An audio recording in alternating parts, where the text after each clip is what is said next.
Everybody, I hope my voice coming good to your side.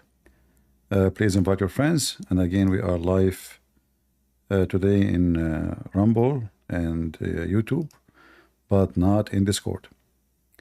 I wanted to go live to share with you little background about those hypocrites who they are crying for the death of this terrorist. Because many of you are not really connected with the Middle East and do not know much about the Middle East. I don't know how many of you saw the news today, and the big funeral, big funeral for this terrorist dog.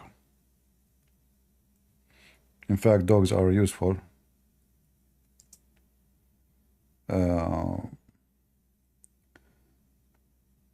Let us put them on the screen.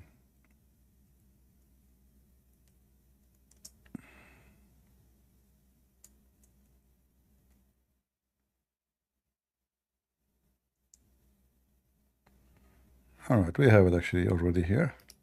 All right. So if we look here on the screen today, I don't know how many of you watch the news.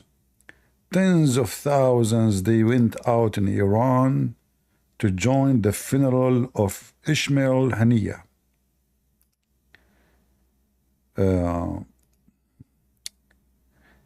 Suddenly, this person is so important in Iran in a miraculous way. Iranian women, they carry pictures of a guy they never saw, they never met. They have no idea even how to say his name correctly. Those are Iranian. Tens of thousands, if not hundreds of thousands. Army, officers, ministers, the biggest mullah himself, he did lead the prayer on the funeral. But just to show you how filthy hypocrite the Islamic world is. Iran and the army of Iran and the militant of Iran killed thousands and thousands of Hamas in Syria.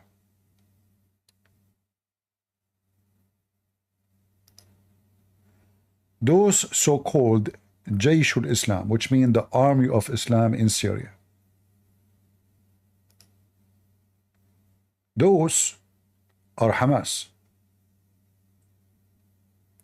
sponsored by Qatar.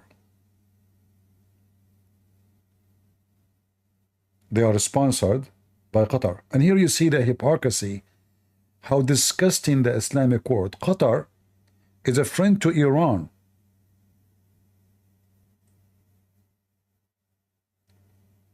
But the same country, Qatar, sponsor an army fighting Iran in Syria. So Iran and Hezbollah is Iran. When you say, the leader of Hezbollah, he called the big sheikh of the mullah in Iran, he called him Al-Qaid, which means the boss. He called him the boss. Those people, Jaysh al-Islam, the army of Islam, almost, I'm talking about all the Sunni now, not only those, almost they took over Syria. And Hezbollah was in the run. Hezbollah was almost going to be defeated. And even the Christians in Syria, they were going to be defeated. For a very simple reason, the Muslim Sunni, they are bigger in number, and they get support from everywhere in the world, including America, including Israel. And here you see the irony of this disgusting war. Netanyahu himself, he supported those people. The stupid Netanyahu, he supported Hamas in Syria. Can you believe it? I'm going to show you the laundry of everybody. We don't want to leave anyone in the side. This is why I don't like this Netanyahu. For me, he is a disgusting creature. He's a stupid. In fact, everything happening because of his stupidity. He is the one who released thousands of terrorists of Hamas for one soldier 20 years ago. And since then, everybody want to kidnap Israeli. So he is the one who encouraged them. He just released thousands, not one, not 10, not 20. Thousands, literally. He emptied the jail just to get one soldier, just to make himself like a nice prime minister. So Netanyahu, in the war in Syria, let me see if I can find you.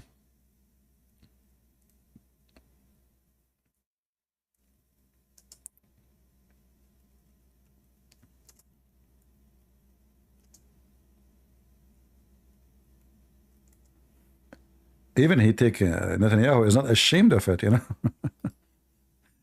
He take videos with them. I'm just trying to show you how all those countries who speak about right and wrong, all of them are a bunch of liars. And Netanyahu is included in the list of liars. This is the stupid donkey Netanyahu. Visiting, they open a hospital for Hamas in the border in Syria. Imagine. And Netanyahu here is coming with his officers to visit them and shake hands with them and ask them if they need anything. Those are Hamas. And the stupid Netanyahu, he was thinking, if we support Hamas in Syria and they are fighting Hezbollah, okay, that's good. But, I mean, how stupid you are. Does it make a difference who take over Syria? All of them, they hate you. All of them, they want to kill you. So this is from the side of the Israeli government. And then we go and we find that Hezbollah killed thousands and thousands of those. Now Hezbollah was almost going to be defeated. For, you know, the Shia are not the majority of Muslims, and Syria is not a majority Shia. There is a, you know, like less maybe than 10%. So Hezbollah in Lebanon sent thousands and thousands of fighters into Syria, and then the Shia from Afghanistan, from Pakistan, from Iran, from Iraq, from everywhere, they came to fight in Syria, to fight the Muslim Sunni. And as we know, hundreds of thousands of Muslim Sunni get killed, and for sure we do not know how many. We don't know if 10 or 20 or 30 or 40,000 of Hezbollah and Shia were killed. Nobody knows really exact numbers from both sides. But for sure the war was massive and was a very big destruction. And Hezbollah almost defeated until the Russian army came and involved in the fight. When Putin he came, everything changed. The Muslim Sunni, they were capturing city after city. Almost, they have only 100, less than 100 kilometers left to go into Damascus. Everything collapsed. But then Putin, he got his nose in the middle, and he defeated all those Muslims' armies in less than 4 months. 4 months only. Did not take much to the Russian to finish them. And now Hezbollah, they claim that they are the one who brought victory. But everybody knows that it was Russia. And here you see the other irony. The Russian, they were fighting Hamas in Syria, and they are defending Hamas in Israel. Are you with me? So the Russian, look at this. The Russian, they killed tens of thousands of Hamas in Syria.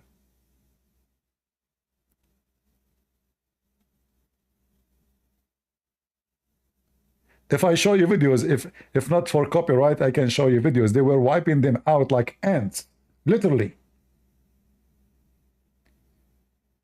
And then the Russian, they kicked them out from every single city.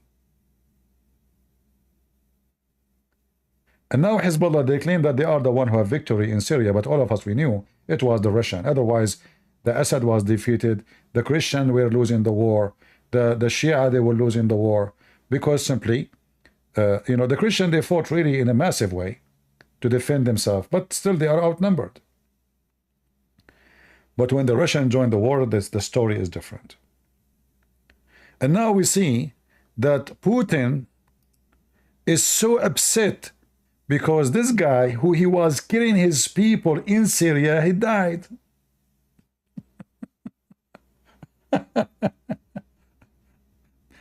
Russia condemned the killing of Hamas leader. You know, it's like a dream of fiction. How you were killing them until now, he is killing them in Syria. Until now, if any of those he carry his gun to fight the Assad regime, the Russian, they will shoot him dead right away. How you are fighting them in Syria, killing them in a massive number, you and Hezbollah, and then you and Hezbollah, you are supporting them in Israel. What about Hezbollah killing Muslim Sunni in Iraq? I mean, it's a crazy world, man. So they kill Sunni, those Shia, the Iranian Shia, they kill Sunni wherever they find them. Go and see what they do to the Sunni in Iran itself. They treat them like dogs. They treat the Muslim Sunni in Iran, inside Iran, literally like dogs. You know dogs? A Jewish person in Iran, he is way more respected than a Muslim Sunni.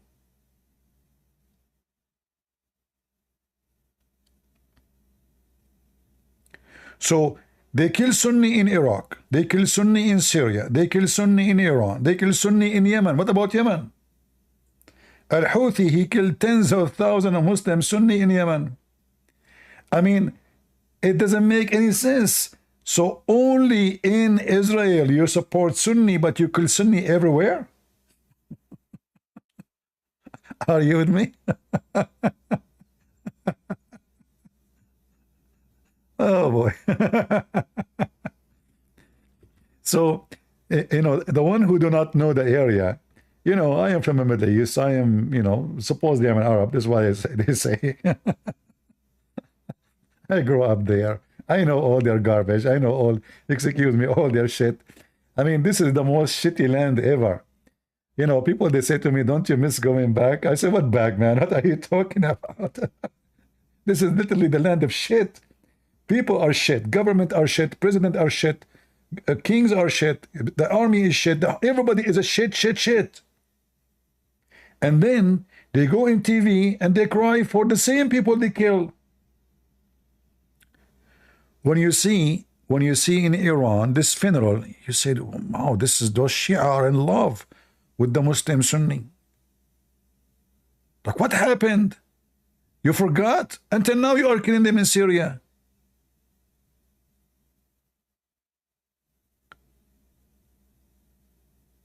Until now they are killing them in Syria.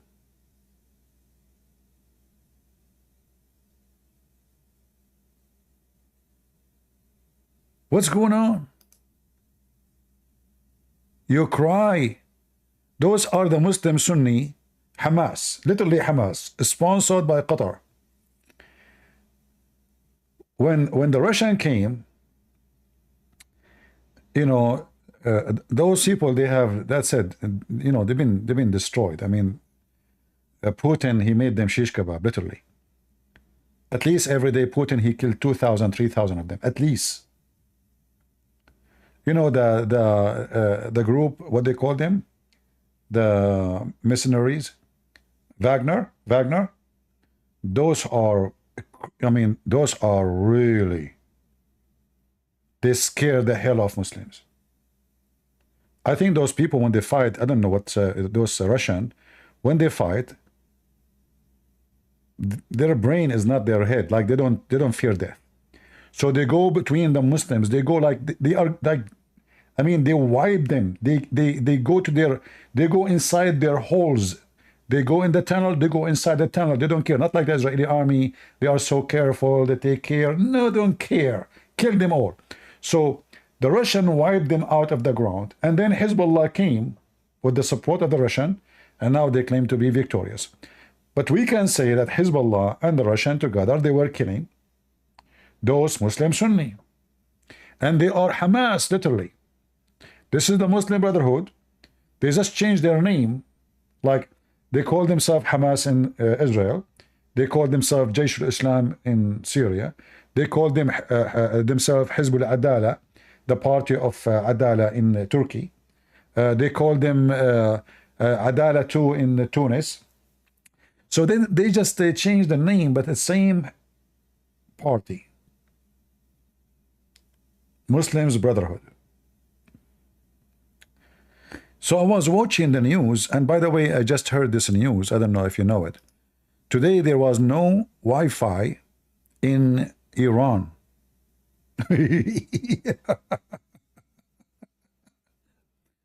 Israeli hackers group takes responsibility for reported collapse of the Wi-Fi in Iran. And they put the Israeli flag on it.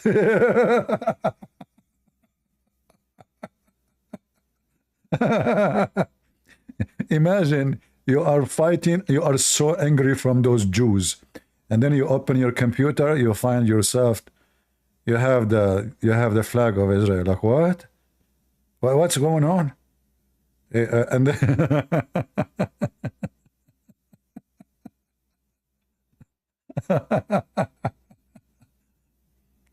oh boy. Anyway, things happen. Allah is not defending the security of Iran. And you know, the Iranian regime, they claim that they are so powerful. Look at this funeral. Look at this. Look at this, man. All those are attending the funeral. This is funeral of who? Hold on. Is it the same? Oh, no, this is a different one. Oh, sorry. This is not. Yeah. But they're the same garbage. What is the mullah? Look how many thousand, man. Look at this. Yeah. Uh-huh.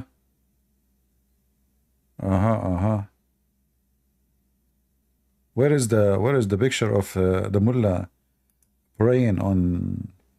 Let me find it. Hold on.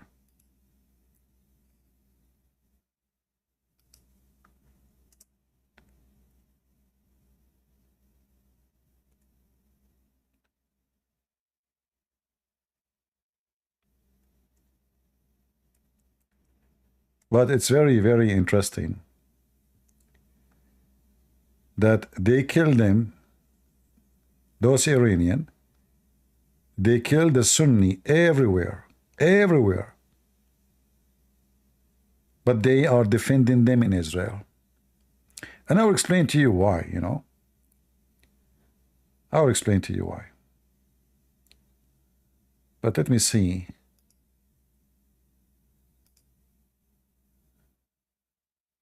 If we can find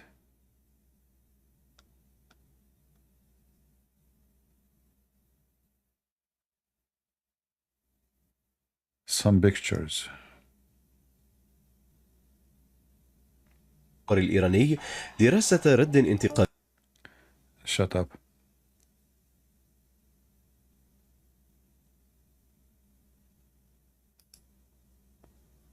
All right, let's see here.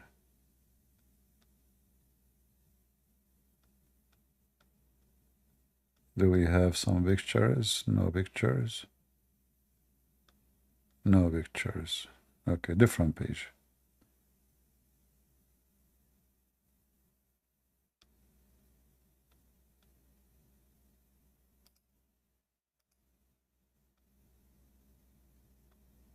Oh boy.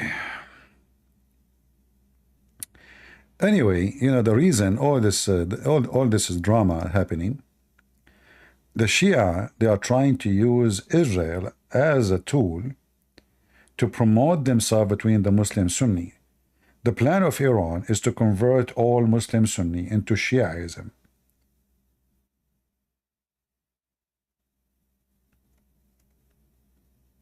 And the only way to make the Sunni, I mean, the Shia are rejected badly by the Sunni. They hate each other. You know, they are killing each other for the last 1400 years. Remember the Sunni, they killed even Ali, they killed the grandsons of Muhammad. They killed them all, you know.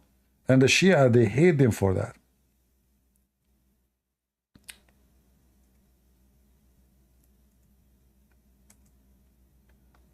Suddenly, the picture I'm looking for, here we go. Finally, we found it. All right. So this is the biggest mullah in Iran right now. He is the one who took the job after Al-Khomeini. He died. In Arabic, we say fatas. So this is their biggest mullah. This is actually in Iran, the one is ruling the country is this guy. The president is just you know, he is the one who chooses who's going. You know, the election in Iran is just a joke. Like this guy, he chooses two guys. He says, okay, you go and let us see which one people choose. But in reality, there's no election. He is the one who chooses them anyway. You have one of two. he choose who he hire. And after he win the election, still he have to approve him after you win. So anyway, so now this guy is taking a prayer in the Shia style, which is not approved by the Sunni. And you will find that those who they are in the side next to him, there is some from Hamas, you know. And the first thing I said to myself, I mean, those Shia and Sunni, they spit at each other. When I say spit, I mean spitting by bombs, not spitting by just Zakir Naik. First of all, I don't spit. I am a person who piss around. You piss around, you spit, it's the same, because you are a person who piss from your mouth. Exactly. Thank you very much. Let me continue. Shut up. So those people, they spit at each other bombs until now, every day. In Syria, in Yemen, in Saudi Arabia, in Iraq, everywhere. And now you are praying on them? How you are killing them everywhere? And you are desperate to finish them all. And you call Aisha a whore, and you say the Quran is corrupted, and you say Ali is the creator. I mean, they have their own religion. Guys, look at this. Look. People want to touch the look. The holy Ismail Haniya. He's a holy person. They want to touch it. Get the blessing, brother, blessing.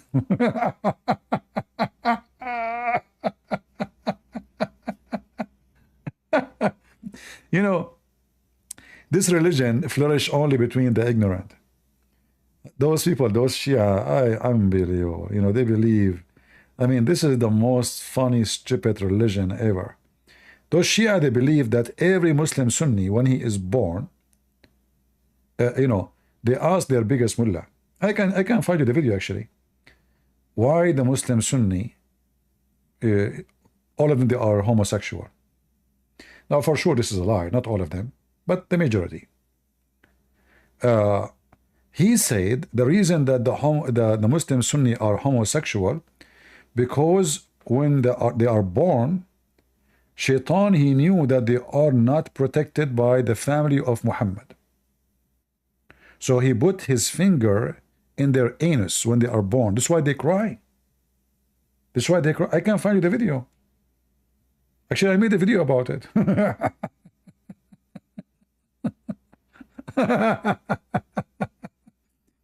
So those Shia who they are touching the coffin of this filthy dog, they believe that Ismail Haniya, when he was born, Shaitan, he put his finger in his anus and he is a homosexual.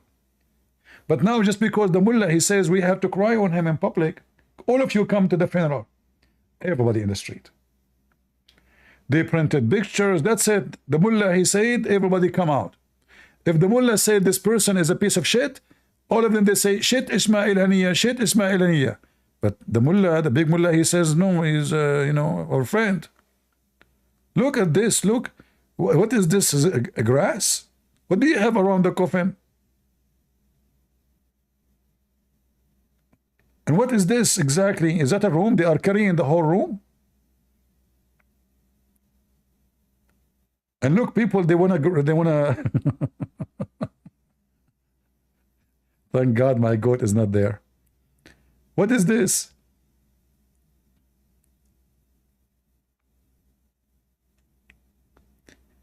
So this is how amazing, I mean, what you see in the news, especially if you are from there, you know what's going on. They kill each other, they hate each other, they die to kill each other. The war in Yemen for how many years? How many years the war in Yemen? Between who? Between Sunni and Shia. And who is sponsoring the Shia? Iran.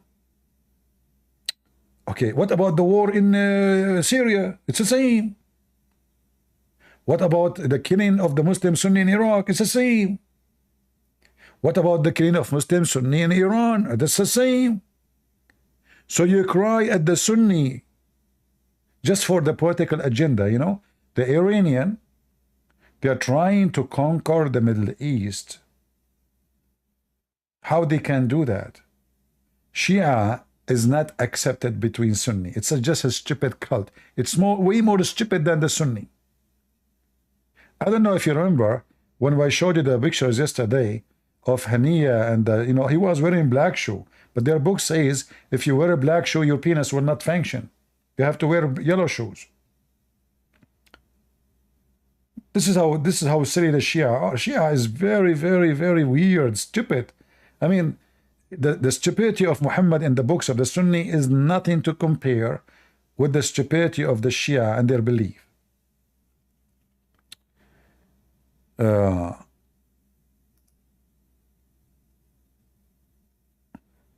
No, they are not selective. No, they are not selective. You see, Shia, they practice taqiyya and everything. If you ask any Shia, if you watch a Muslim Shia talking in TV, let us say two Shia are debating about something, anything, not necessarily about religion. You will see the first Shia say to the second one, don't practice taqiyya with me. Because taqiyya is a very lawful practice in Shia. The Shia, they believe that the taqiyya is the shield of faith. Taqiyya mean to lie. Taqiyya mean to lie. So lying for the Shia is the shield of faith of the Shia. You have to lie. So Iran, they try to present themselves that they are the one who defend so-called Palestinians, but they kill Muslim Sunni everywhere. So to make it simple, all the Muslims, they hate Israel. There's no question about that. But all Muslims hate Shia too. Okay. So how we can solve this problem? Very easy. We present ourselves what we are, the only true people who fight for the sake of Allah. Look at the Muslim Sunni. Nobody helping Hamas. Nobody. And it's true. Nobody. Not a single Muslim Sunni country. Like, you know, there's a TV station I saw in Indonesia. I think it's called, what is it called? All of them, they say jam. I don't know what jam mean. Anyway, so each time you put in it, you know, YouTube suggests to me Indonesia. I don't know why. So each time I put on those, they are talking about Israel and Palestine. And for sure they are supporting, you know. You see the sheikh talking, I don't understand, but he's saying orang, like donate a lot of orang money to send it to Hamas. So all those Muslim Sunni, even the one who they are massive in number, they do nothing to Hamas. They support. They don't dare to support them. They support them by speeches, like Erdogan. Erdogan, he make big statement in TV, but in the ground he is a fart. He's literally a fart. Erdogan just 2 days ago, he mentioned we should maybe go to Israel, invade Israel. Well, okay, who's holding you? He don't dare. This is all just for local. So Erdogan, he felt jealous that the Iranians are taking the stand and they are becoming more like a point of attraction to the Sunni. So now Erdogan, he fear that he is not the shiny star between the Sunni no more. Hezbollah is stealing the light. The Alawi is a kind of Shia. They are close to the Shia, but they are not Shia. Alawi are very close to the Alawi are very nice people, actually. They are not like those Shia, no. Alawi are very friendly people. They are not religious. They don't care for religion. They drink vodka more than water, you know. Their women, their skirt is shorter than your finger. They are not. They don't hate you because of your religion. They don't even have a mosque. They have a mosque, and you will find the Alawi. They have one mosque in the town, just one, in case of a funeral. That's it. Nobody go to the mosque to pray. In fact, if I show you, I can show you videos of the Alawi making fun of how Hamas people they pray.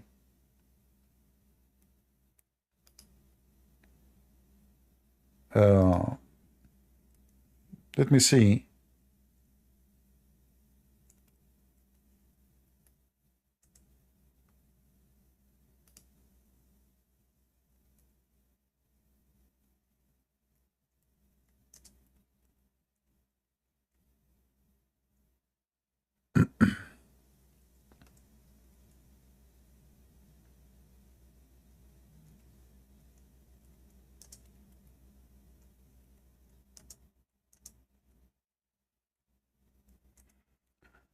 Let's see.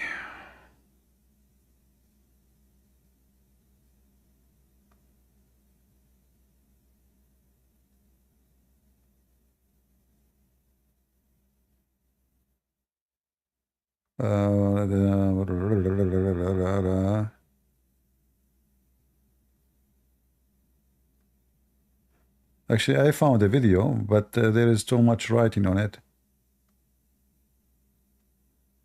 I want to see if I can find a better video. Anyway, we can play this one. Let us see.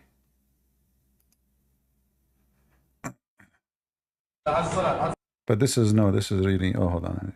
Let me try to find something else.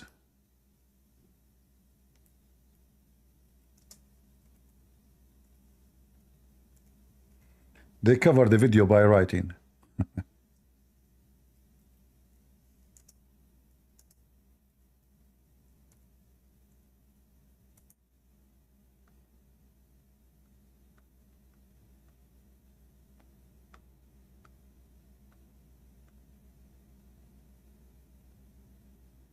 All right.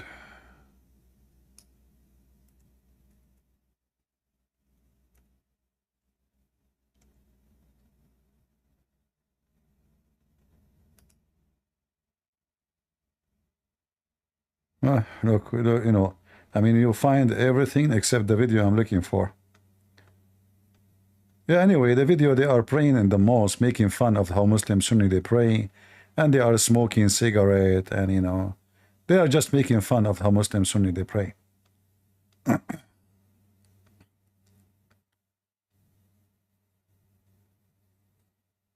Where is?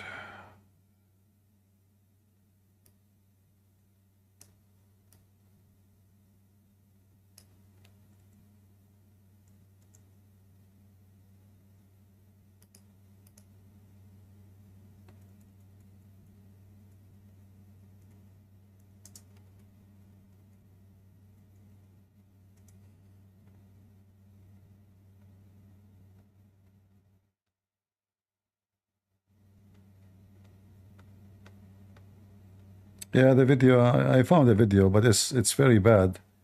They have tons of writing and they make it narrow. Yeah, the video I'm looking for, I'm sure it's in the internet, but I need to remember the exact name for the video so we can play it for you. But anyway, you get the idea. Yeah, they hate them. They hate each other. They kill each other. And then they give you speeches about what is right, what's wrong. And they claim that they are in love with each other. They claim that there is you know, they care, you know, I mean, this is the same people they kill everywhere. What about those Hamas Palestinians? How you treat them in Iran? Do you even give them visa? They give visas only for the leaders, so they can, because they are the one who made Iran important. So Iran tried to invest in all those, so when it's needed, they can use them. So in case in the future, Israel is going to attack Iran, Hamas will help, Hezbollah will help, Al-Houthi will help. And for now, Iran can go at war with Israel without going to war. Hamas will go to war, Al-Houthi will go to war, everybody will go to war, but Iran is not. So it's time for the Israeli to start hitting hard in the heart of Iran. In fact, they should destroy all their nuclear facility, and if things go hot, they should destroy all the ports for the oil of Iran. For this is where the money is coming from. If you strip them from the money, that's it, the country collapse. And then the regime will collapse. The Iranian, by the way, in general, they are not religious. Most of the Iranian, they hate Islam. But those dogs, the mullahs, they took over it. That's it. They will never leave. They will never leave. The same as Erdogan. You know, the first time they go by election, the first time they win, that's it. This is the last time they go for election again. It's one-time election. You can't get rid of them. This is what happened with Erdogan. Wherever they go, the only way to get rid of them is to make a revolution, either by arms or people throw them out, like by tens of millions going in the street, striking, etc. So, and this is what happened in Egypt. You cannot get rid of them except by war. They will stay, this regime will stay in Iran for the coming 10,000 years if no war happens. And I believe the only, you know, like let us say, the only way for the only hope for the Iranian to get rid of this regime, if the Israeli launch a massive attack and destroy all the oil facility in Iran, for the country will be out of money.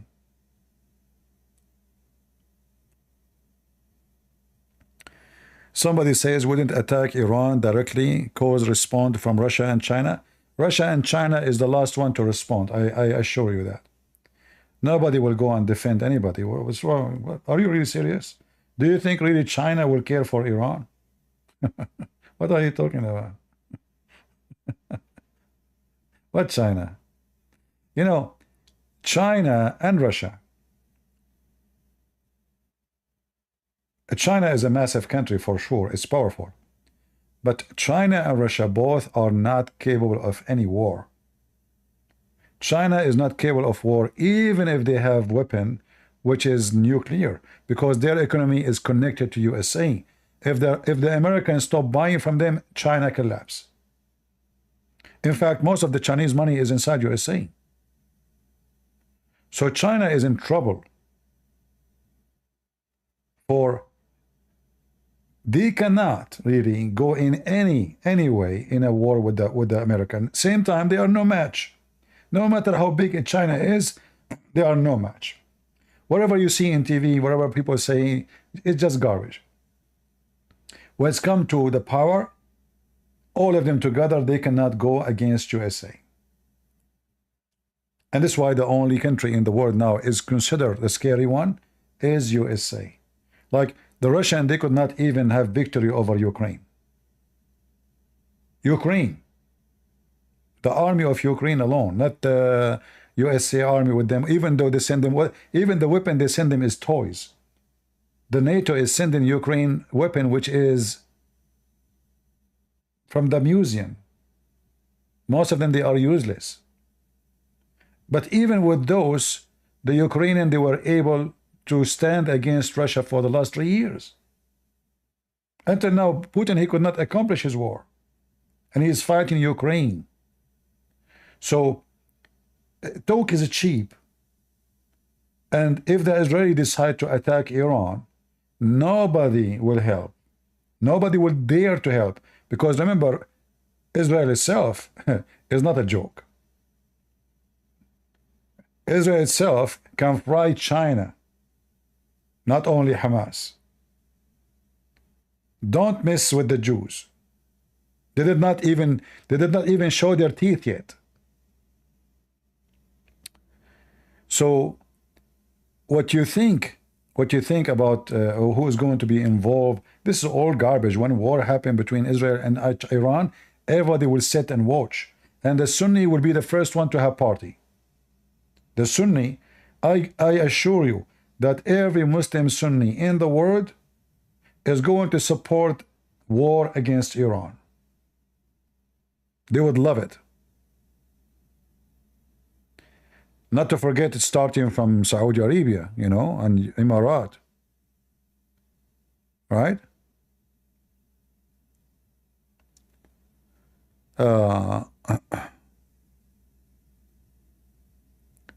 So there is a limit of you know, like you see, to know who is the strong, who is the weak, who is the one who puts sanctions on countries? America. If Russia now want to put sanctions in America, people will laugh. This is telling you who is the powerful. If China decide to put sanctions on in USA, people will laugh. Their sanctions is useless. So this is how you know.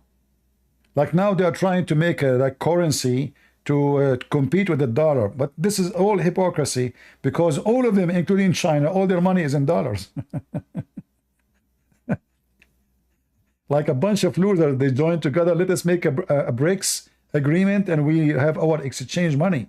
But all of us, we knew that when it's come to real money, it is the dollar. Nobody trusts the Russian ruble. Nobody trusts the Indian ruble.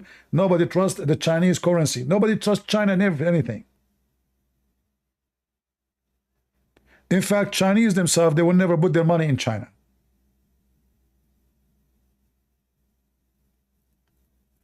So the Iranian, this is why the Iranian, they are sitting like potatoes. They don't dare to why this mullah now, they killed this guy in his city, in the capital. Shouldn't he say Allahu Akbar, wage war? Imagine if the one who did that is just, let us say, Armenia. They will swallow Armenia in 2 days. But in front of Israel, they act like puppies. They knew there is a limit. And in fact, I assure you, if the one is in charge of Israel right now is Ben Gvir, the Minister of Security in Israel, nobody will dare to shoot a bullet, because this guy is willing to use nukes immediately. In fact, this guy, he said from the beginning, why wouldn't you use nuke? If you make this guy the Prime Minister of Israel, all of them will act like rats. Nobody will dare to shoot a bullet. But they knew that Netanyahu is a gamer. He's not a warrior. All what he cared for, how to stay as a Prime Minister. Ben Gvir, he don't care. He just want to destroy the enemy. You know the one I'm talking about?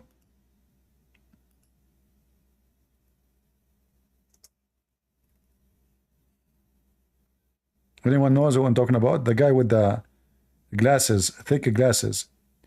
This guy, he will burn them. And actually, I heard that Israeli now, they want him, like now if they, like, you know, everybody's saying, I hope Netanyahu will collapse. But if Netanyahu collapses, this guy mostly is going to become the Prime Minister of Israel. And this guy, he is going to use nukes. He's not going to waste his time. They call him far right, far left, who cares? And the second he take over, he will take the Temple Mount. Immediately.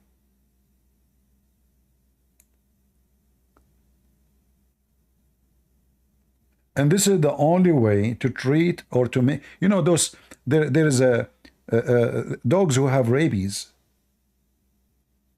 Those like the mullahs of Iran, they are like dogs have rabies. They will keep barking, barking, barking, barking until they find that there is something serious going to happen, and then will stop barking and they will hide. As long as they have Netanyahu, they knew that Netanyahu will not go far in any attack. They will keep doing this for a long, long time.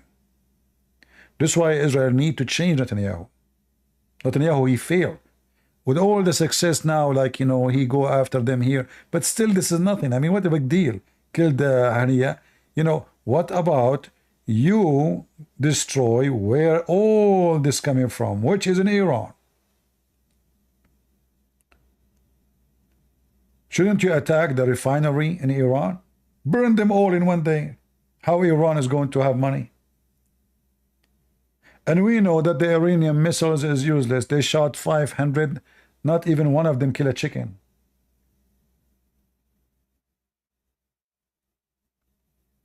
So if this guy, he won the election, count my words, you will see how Hezbollah will never dare to shoot a fart at Israel. Because they knew that this guy is not Netanyahu. He don't care for negotiation. He don't care for hostages. He cared to have victory over the enemy. And that's it.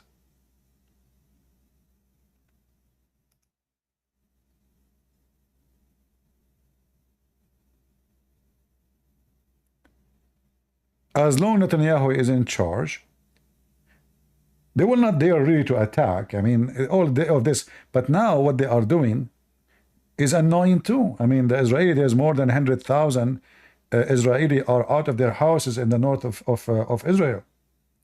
All of this is the fault of Netanyahu. When Hezbollah, the first day they shot the first rocket, if Israel attack in a massive way, Hezbollah will stop immediately. But they shot the first rocket as a test. I say, oh, look like those people are scared to attack us back. Let us shoot 10 more. Oh, okay. Look, in their news, they keep saying we don't want to go on with war with. We are not interested in war with Hezbollah. Okay, let us shoot 50 more. Oh, look, even their prime minister saying we don't want to go at war with Hezbollah. They start shooting every day because the stupid Netanyahu, he keeps saying we will not go at war.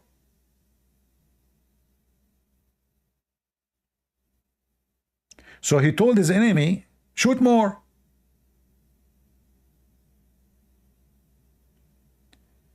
Bibi is doing nothing. What are you talking about? Bibi is the problem. He is the one who stopped the civilian watch over Hamas leaders. He is.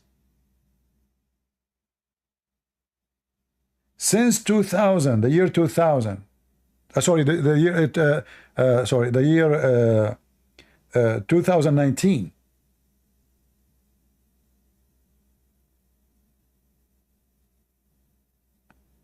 Him and the one before him, they stopped watching Hamas leaders. Why? They stopped watching what's going on. I mean, Hamas, they made videos in Al Jazeera's in interview about the tunnels they are building, preparing for war with Israel. What they are waiting for? So Netanyahu is a scumbag. He is the one who released thousands of Hamas for one soldiers, which means he is the one who told them, okay, anytime you want to release more people, terrorists, and those terrorists, they kill Israeli. They go in the street, they stab people. You know, those are not just people captured for nothing. So anytime you want to release your terrorist, just kidnap a woman, kidnap a kid, kidnap a teenage, and then we will release thousands. He just told them that. So Netanyahu is a scumbag. I hate this guy. If I meet him, if I meet with him, I will spit on him. Because he is the problem. He is the one who made Israel look weak. And then those dogs are going crazy.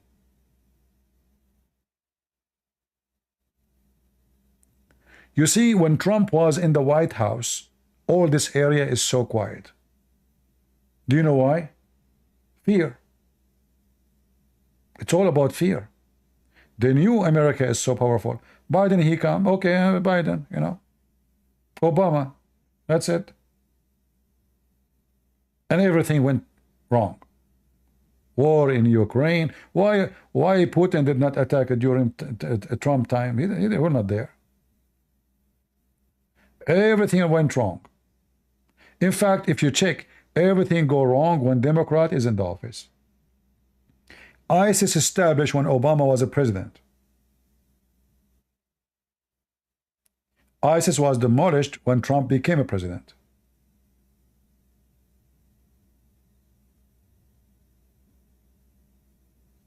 So when the enemy, they see a weak leadership,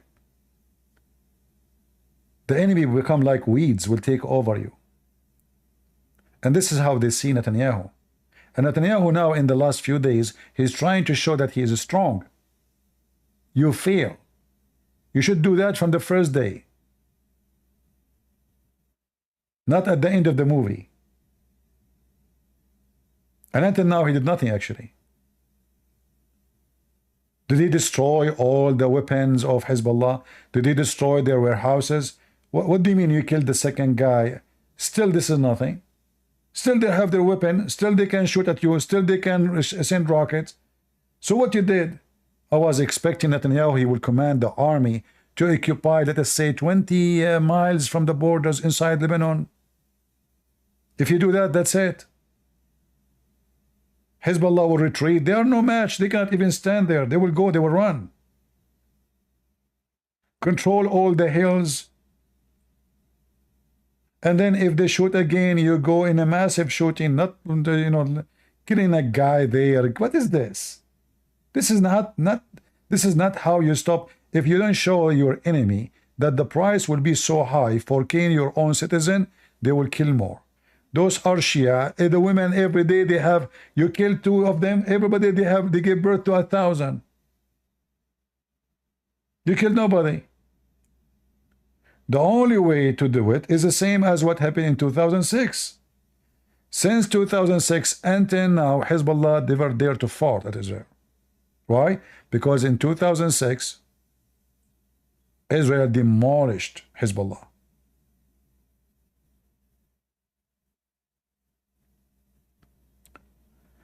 So, weak leadership in Israel is the problem. And Israelis should know that being kind doesn't work with those Muslims. I will explain to you what I'm talking about.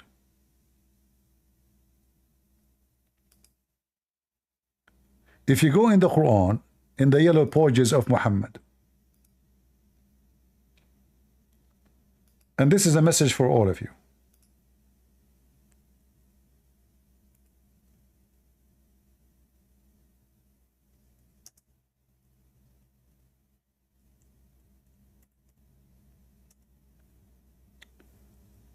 Muhammad, he told the Muslims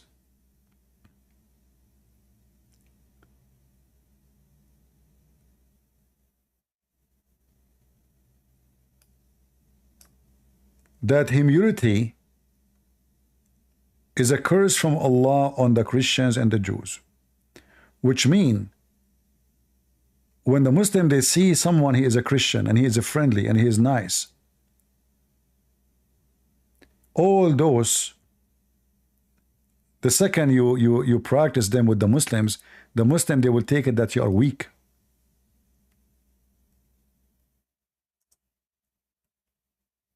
Why? Because the Quran said to them that Allah, he forced shame on those Christians and Jews. This is why they are kind.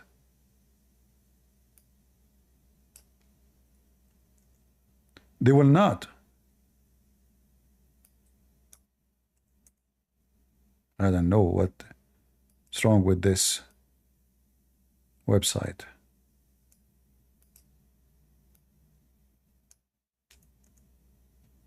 Anyway, if you read here carefully, you will see, it's actually, I was looking for the wrong verse. ضربت عليهم الذلة. What does that mean? Allah, he put shame on them and humility.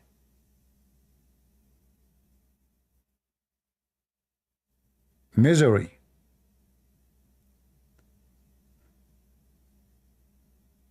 So when the Muslim, they see someone is a Christian, like, you know, the Christian, they say, okay, Jesus says if somebody hit you right, you give him the other one.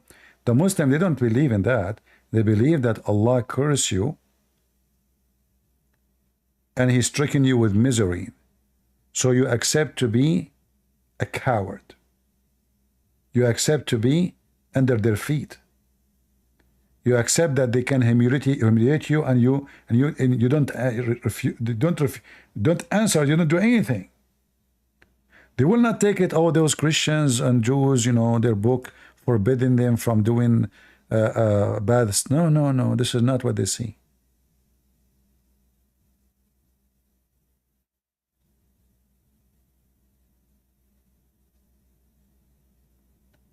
For them,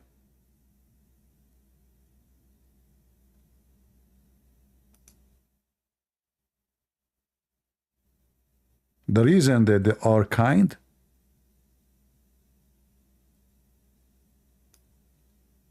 simply because Allah, He cursed them. It's a curse. They are not kind. They accept to live under the shoes of the Muslims. As you know, Islam is a supremacist cult. So the Muslims believe that they are supreme. And because they are supreme, Allah, He cursed them.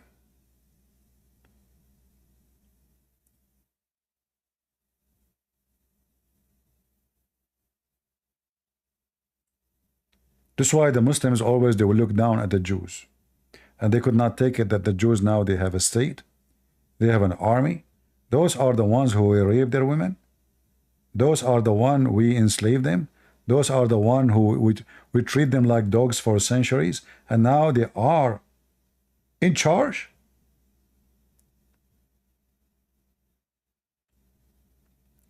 That is something they cannot accept. So when you show kindness to the Muslims, they understand that you are being cursed by Allah, not because you are good. Allah, He made you like that. It's a curse. It's not your kindness.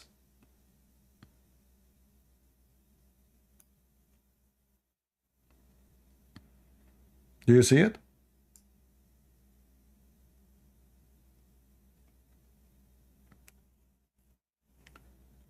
So the only way to face such a garbage cult religion is to have a strong leader who do not tolerate any harm to his people. Politics is garbage. You see, all the West is avoiding facing reality that Islam is a satanic, violent, bloody, a piece of shit religion. So they think by avoiding clashes with Islam, they doing the best thing. But it's just a matter of time. You're just pushing it away. When Iran have nukes, who Iran is going to threat? Only Israel? Those people are crazy. If they have nukes, they will use the nukes. They will. I assure you that they will. Imagine if those Muslims, they have the power of Israel. They have some tanks and some little tiny missiles, and they think they can destroy the world. What if they have the weapon of Israel? What if they have the weapon of Russia?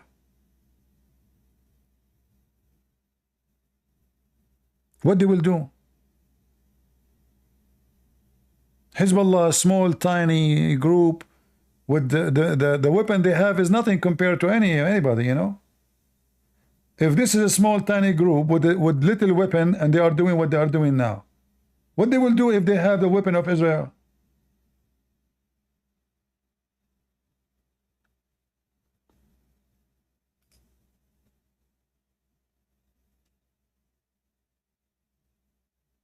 So when this is why I don't like someone like Netanyahu. Netanyahu is a prime minister in the wrong time. And this time you need a warrior. You need a fighter. It's a time of war. As the Bible says, time for peace, time for war. And now it is time for war. And the Jews, they think by signing peace with some Islamic country, they are at peace. They relaxed. What happened? They fooled themselves. Oh, we signed peace agreement with Emirat. We signed peace agreement with Bahrain. We signed peace agreement with Saudi. But none of them is the one is fighting you anyway. Which means you signed peace agreement with none of them. None of the important ones.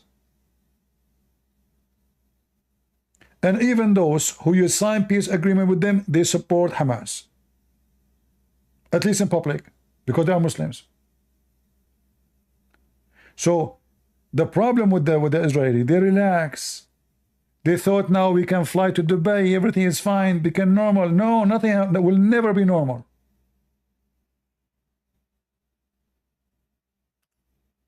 Will never be normal.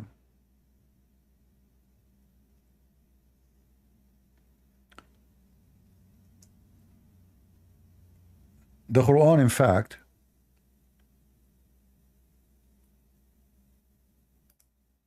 forbid the Muslims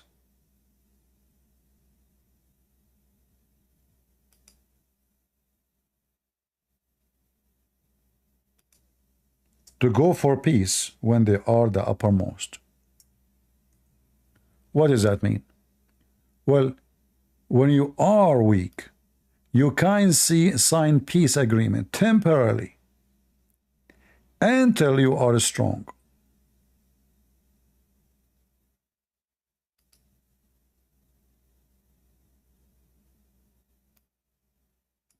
And then you go to war again. This is what Muhammad did. The Quran forbid the Muslims to go for peace. They are forbidden. Period. There's no question about it.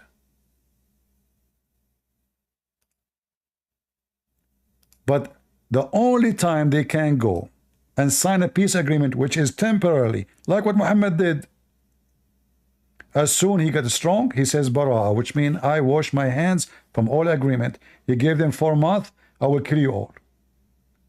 Chapter 9, verse number 1. In chapter 47, the chapter of Muhammad, the dog Muhammad. So be not weaky and ask for peace from the enemies of Islam. You see, this is not about anyone who is not accepting Islam as an enemy to Islam. While you have having the upper hand. You see it? So what does that mean? We sign an agreement of peace when we don't have upper hand. Until we have upper hand, we attack again. So when Emirat, they sign peace agreement with Israel, and when Saudi Arabia are thinking to sign agreement, and when Bahrain sign, all of this based on this verse. They are following the steps of Muhammad. Muhammad signed agreement with his enemy, until he is the uppermost, he killed them all.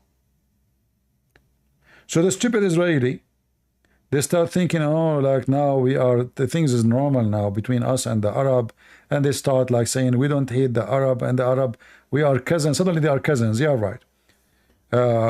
And you know, Trump, he brought them, and they make the joke, the mockery, the Abrahamic agreement. How Abrahamic? Those are not Abrahamic, and they have nothing to do with Abraham. But you know, politics, the joke of politics, the drama of politics. And the stupid Israeli, they start believing in that we are at peace with the Muslims. You will never be in peace with them. In fact, I believe all the peace agreement they sign with those Muslim countries are dangerous to Israel, not to them, not to Emirat. The Israelis start investing and building technology inside Emirat. So the Emirati will steal the Israeli technology, the same as the Turkish was stealing their technology for tens of years. The stupid Israeli is the one who built the Turkish army.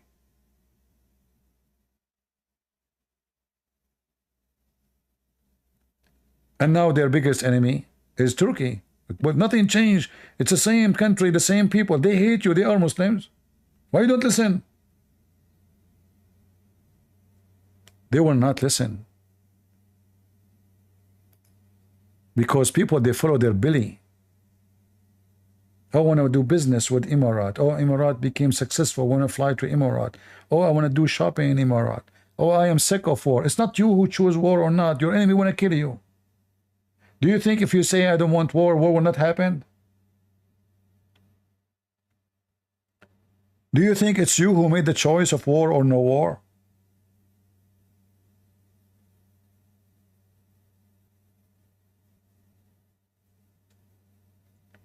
Someone in the chat want to debate. He's Abdul. I'm not here to debate today. No time for potatoes.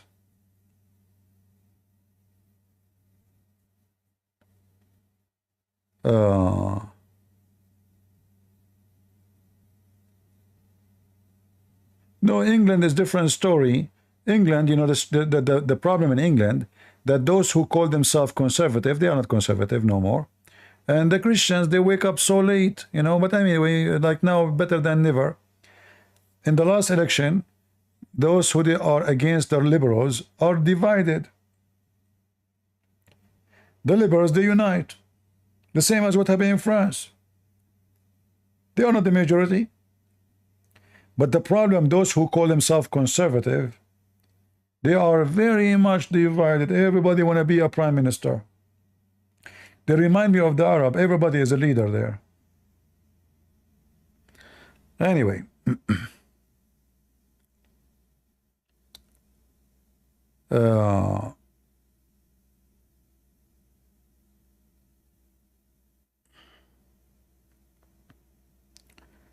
Germany is the enemy of Christianity. What are you talking about?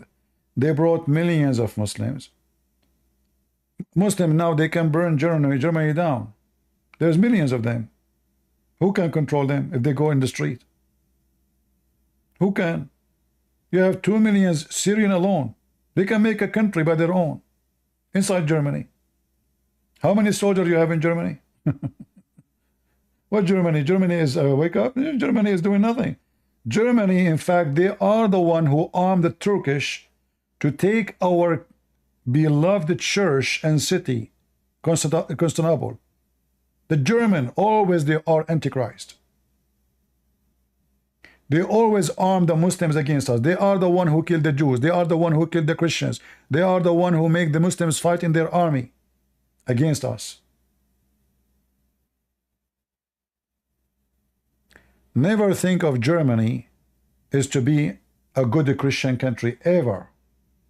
Never happened before, and will never happen in the future.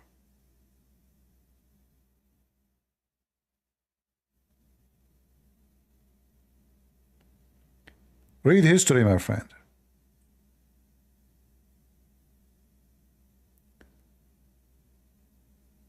German created the nukes?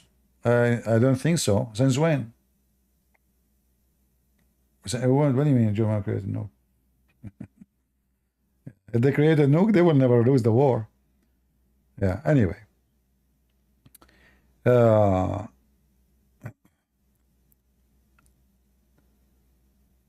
Germany, the German mentality is about money. They don't care for God. They don't care for anything. This is why a woman, she is a nude. She's a nudist. She became their leader for years and years and years, and she opened her country for everybody. A nudist. I mean, how trashy the country is to bring a nudist. A woman, she go in the beach nude. And they made her the leader of the country for many, many years. What Germany?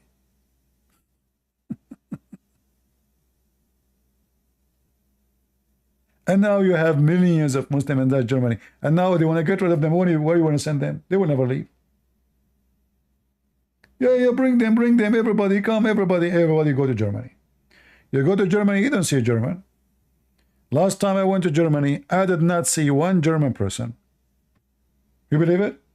Everyone I met was not a German. I saw Lebanese, I saw Jordanians, I saw Iranians, I saw Albanians, I saw everybody, but I did not see one German.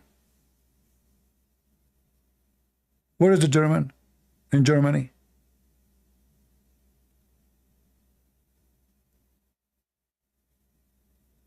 They are under the ground germinating like seeds.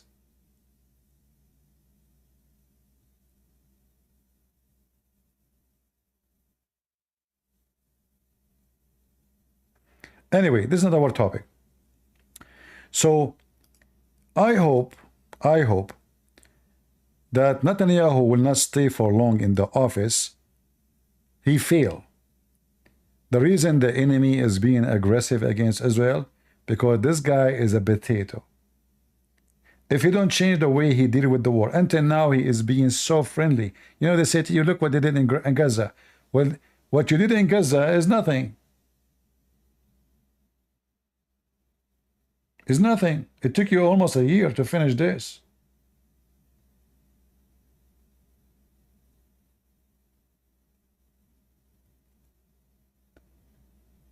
At wartime, you should not negotiate about hostages. When you negotiate about hostages, you are telling the terrorist that as long I have hostages, I am the one in charge. In the time of war, you say, you know what, I don't care if you kill them all, I'm coming after you.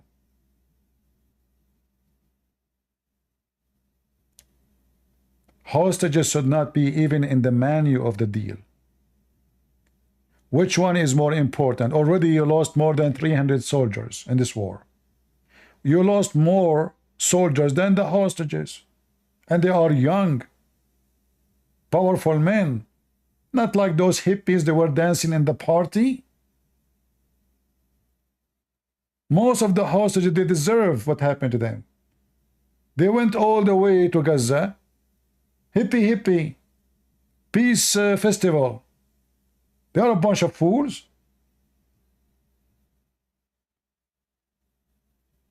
In the time of war, 100 hostages, 200, 1,000, 2,000, 5,000 should not count, because victory of a nation is way more important than individuals.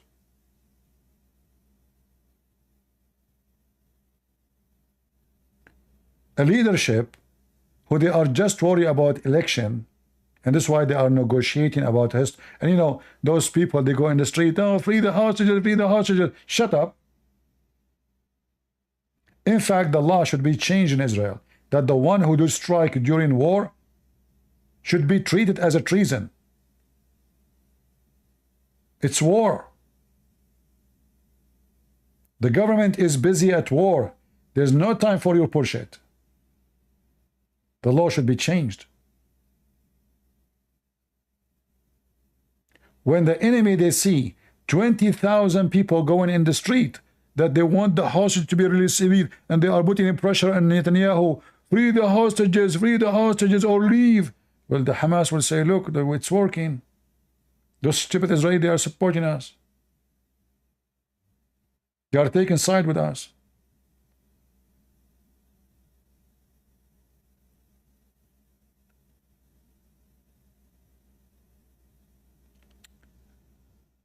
So to win a war, you have to have a true leadership.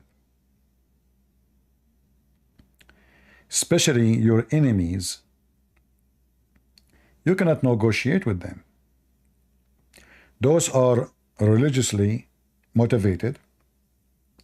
Their enmity is based on religion, not based on conflict. If the Jews, they go to America, still they want to kill them. Isn't it Mohammed, he says, time will come and you will kill the Jews. And if a Jew hide behind the rock will say to you, there's a Jew behind me, kill him.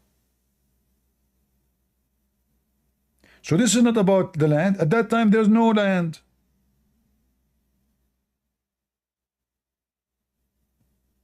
Still Muhammad told them, you have to kill every Jew in the world. So The Jews are living in Israel, they are living in Germany, they are living in USA, living in Australia, still they hate them. And they hate the Christians too.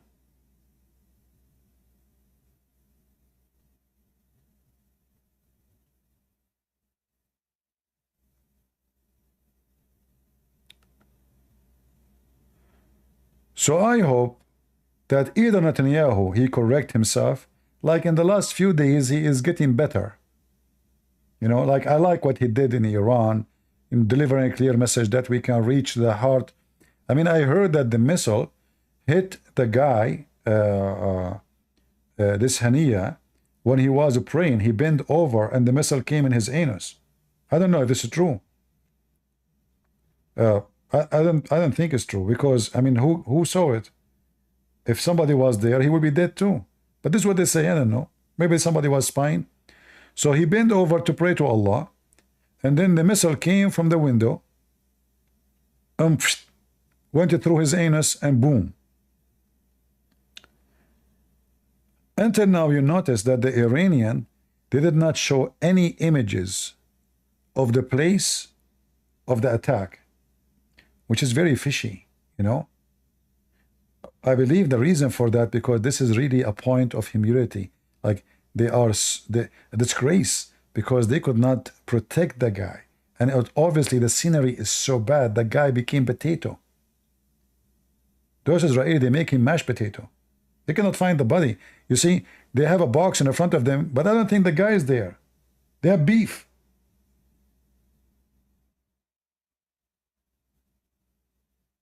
They went inside the room, there's nobody. There's pieces all over the walls. There's no walls. The same as the leader of Hezbollah, the one they killed in Beirut.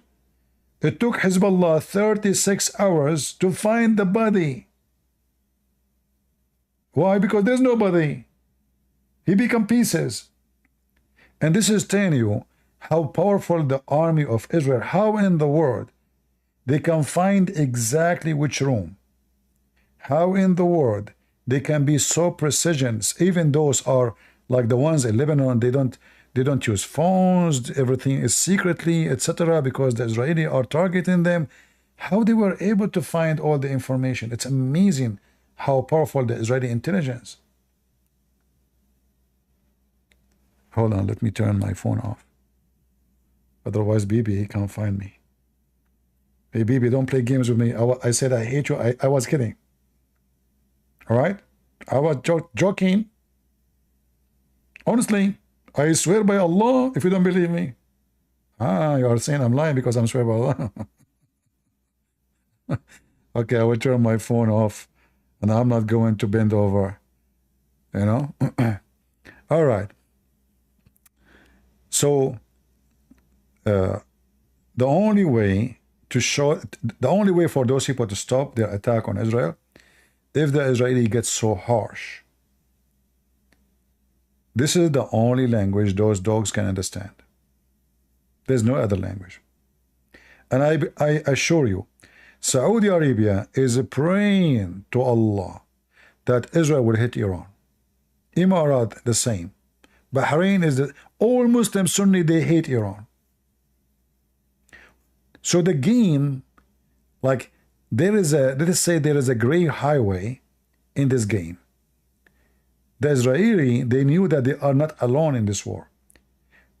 In public, Saudi Arabia, they say they support so-called Palestine. But in reality, every Saudi, he spit on Iran and wished the death of all the government of Iran. They pray that Israel will attack Iran immediately. They pray America will attack Iran, because Iran is the biggest threat to them, not to Israel. If Iran, when they do an invasion, they will invade Saudi Arabia and Emirat and Bahrain, not Israel.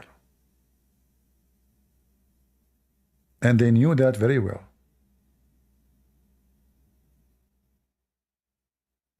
This is why the Saudi, in public, they are against Israel, but for now, and again, they are not a friend to Israel, but they are with Israel for now, because the enemy of my enemy is my friend. You know what I'm saying? So their enemy is Iran. The Saudi, their enemy is Iran. Emirat, their enemy is Iran. Bahrain, their enemy is Iran, etc. Israel is the only hope for them. They cannot fight Iran. Those Arab are no match.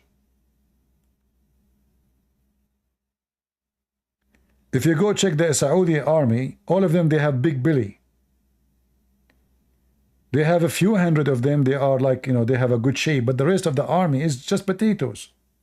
It's just numbers. They cannot run. They cannot even cross the street. Each one of them, he get like $10,000 salary, and his belly is so big. They go to the army. They eat shish kebab and rice. They take a nap. Allahu Akbar. They wear the uniform. It's time for the prayer 5 times a day. They go home, and that's it. Praise the king. This is the job of the Saudi army. This is why they could not even win against Al-Houthi in Yemen. Imagine they have airplanes. They have tanks. They buy the most expensive weapon from USA. Still, they could not win the war with the Houthi. Why? Because they're potatoes. They are spoiled people. They have a lot of money. They cannot war. They cannot go to war. The soldier, he go like, he run 10 meters. There is only special forces who they are supposedly very high quality as physically. Are those are like the bodyguards of the king and the, you know, the royal. The security of the rest is just there's a food in Saudi Arabia. They eat it every day. It's called kabsa. Anyone know it? And kabsa is not a Saudi food, by the way. It's an Indian guy, God knows when. He, you know, he brought this food from, I think it's an Indian style. And since then, every Saudi, every day, like almost every day, they eat kabsa. Let me show you what kabsa is.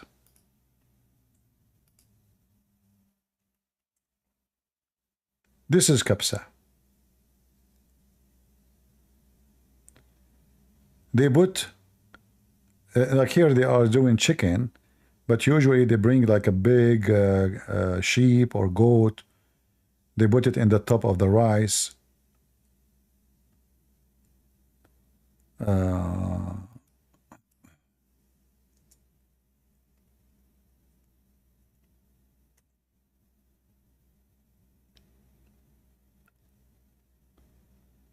Let us see if I can find you something.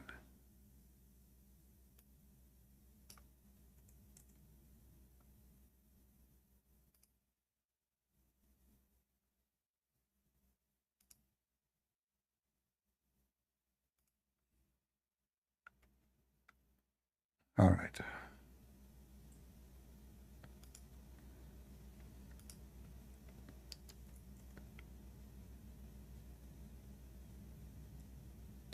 Like this is how it is, you know.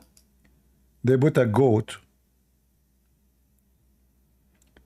They sometimes they cut it pieces, or sometimes they keep it as it is. And the way they cook it, you know, they dig a hole in the ground. It's an Indian. This is an Indian. Those people don't even know how to cook. But anyway, the one who cook it, even not them, is Indian. Always Indian. They bring Indian who work for them. They cook the driver, etc. So they make fire in the ground, a hole in the ground, and then when the fire is like, let's say, become what they call it? What they call it? Circle, you know, like, you know.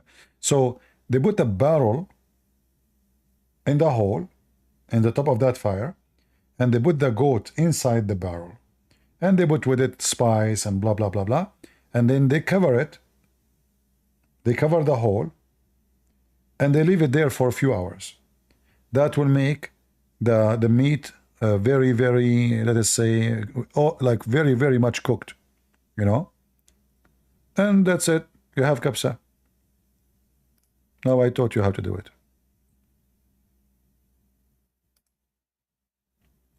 And nobody use fork, just to let you know, or nobody use a spoon. You have to use your hand.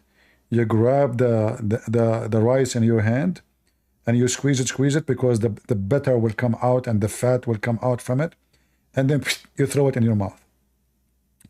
So if you are not a Bedouin, you do not know how to do it, half of the rice will go in your mouth and the other half will go in your lap or in your chest. All right.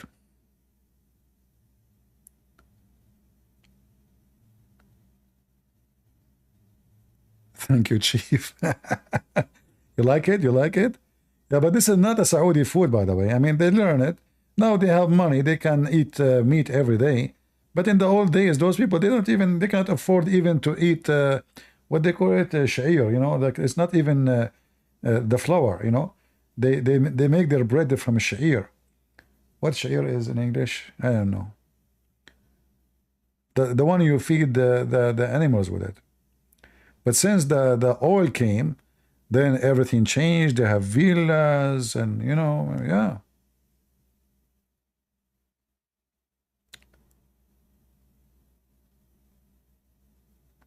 All right.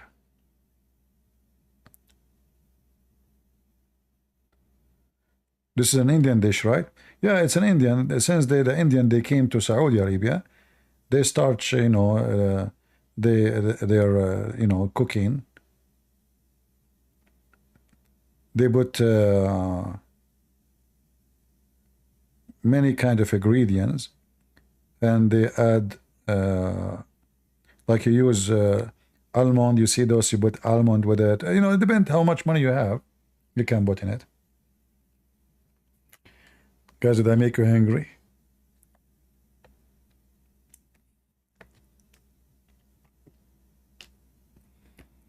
In Saudi Arabia, the chef, like if you are rich, the one who is the head of the cook is a Lebanese.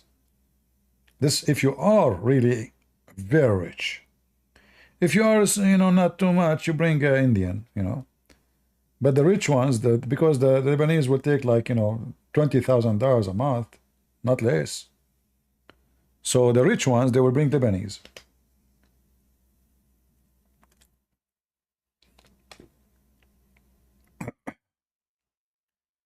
Anyway, let us change the picture of the food. Otherwise, you guys will get hungry, and then you accuse me that I am the reason to cause you to get fat. I know you. Right? I know you. Yeah, so the Israeli hackers, they hacked the internet in Iran, and they shut it down today.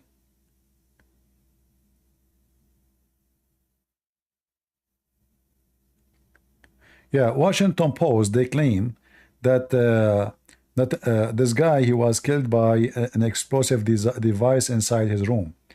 The Iranian, they confirmed that this is false. It was a missile go inside his anus.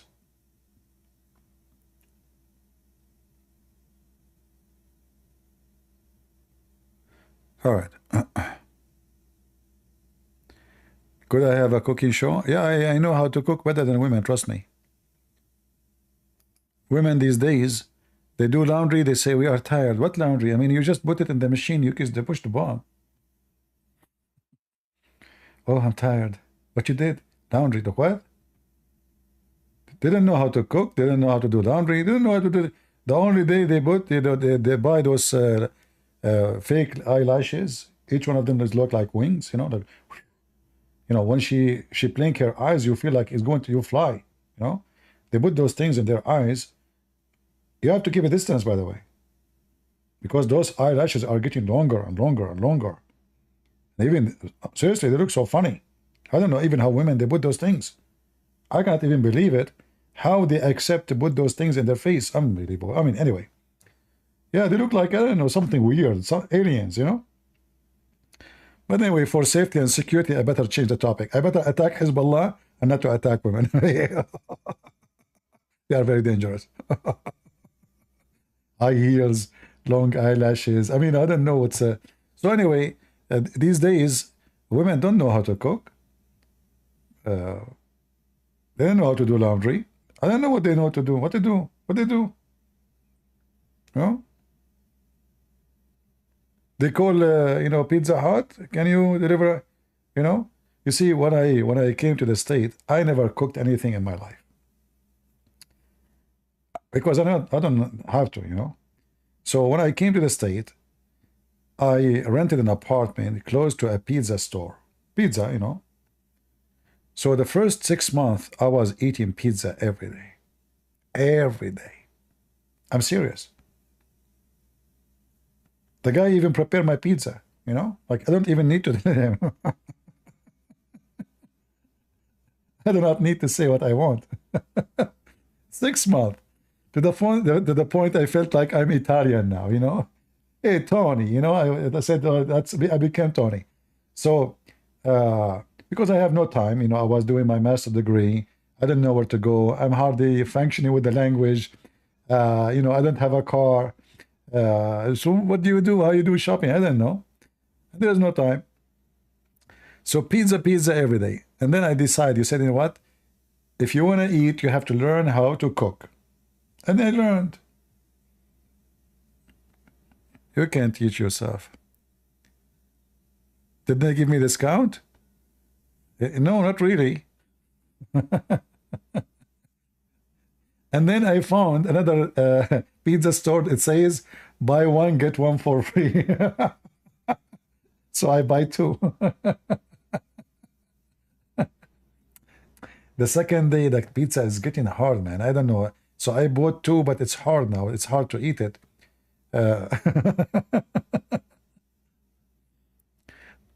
Anyway.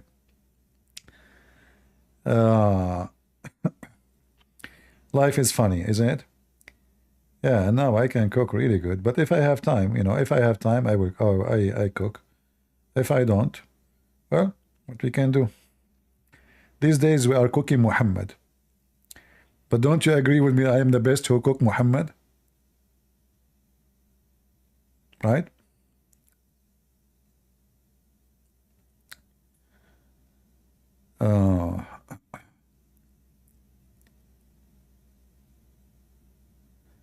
Did you see the speech of the Iran's crown prince? Well, the Iran crown prince, I think he's a Christian right now, right? I heard most of his family already are Christians. Yeah, I hope in the future this guy will become a king again. Too bad the American, they betrayed this king, his family. They are the one who made him lose, his place. Stupid American. Yeah. We will see. Maybe by the help of Israel, he can get his crown back. Those Pahlavi family, they are kings of Iran for thousands of years. This is a real royal family, not like the Saudi and Qatar and this, trash. Those are real royal. Their palaces, and I'm not exaggerating, they have rooms, or let us say, when I say rooms, you can imagine how big. They are covered by rubies and diamonds from inside. So they were used to be the most wealthy, the most, like, very powerful. I mean, there's the Persia, This is why it's mentioned many times in the Bible. The competition in the world was between two nations, the Roman and the Persian. But since Islam came, the country went down from one of the most powerful nations to one of the most savage, behind everything. Women, they are wearing burqa, mut'a marriage, sex for money, have sex with the children, from a country used to be so advanced. In fact, all those, they call them scientists, the Muslims, they are proud about, they are Persian. I remember when I was at school, they keep talking about a famous scientist. They say Arab Muslim scientist. That's what it says in the history book. His name is Al-Khwarizmi.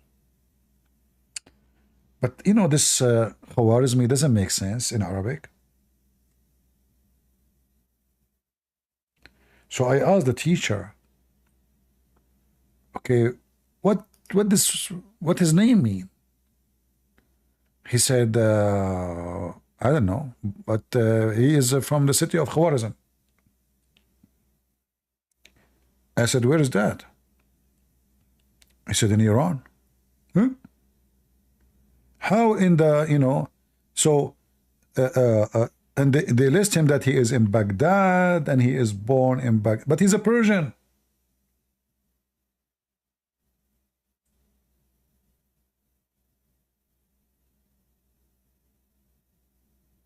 They made him an Arab.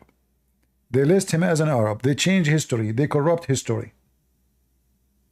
And if you go check everyone, they list him as an Arab. They fabricate even their birthplace. They fabricate their names. They fabricate their language. They fabricate everything about them. And they list all the Persian as Arab. And now Iran is struggling with the Arab over the Persian Gulf. The Persian Gulf always is called the Persian Gulf. But if you check the map of Saudi Arabia, the map of Bahrain, the map of Emirat, it says Al-Khalij al-Arabi, which means the Arabian Gulf.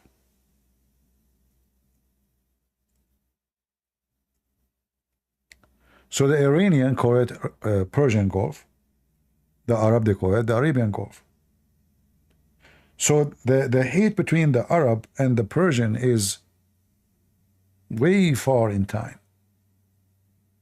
And now it become more scary because of the religion, because now the Persian, they are Shia, and the ones in the other side of the map, they are Sunni. You know? Yeah.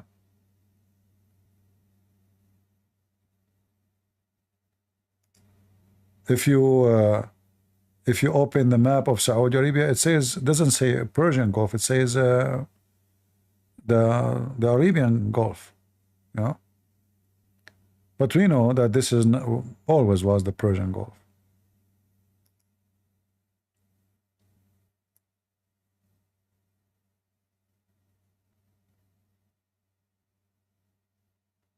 Well, I think in Indonesia there's a lot of a fraud about claiming to be from Mohammed. Look like in Indonesia, anyone want to make himself important, he claimed to be a descendant of somebody. And that is very easy. Who's going to go after you? Indonesia, there's people, they claim they are descendant from Saddam Hussein. Saddam Hussein, he just died a few years ago. Yes, they're descendant from Saddam Hussein. What do you have to do with Saddam Hussein? So, it's a scam, you know, like you want to, a descendant from Prophet Muhammad. Who's going to check? I am born from potato, tomato, tomato, tomato, tomato, tomato, tomato to Muhammad. Abdul, you are an Asian. What do you have to do with Muhammad? Why you look like Indonesian? Why you don't look like Muhammad?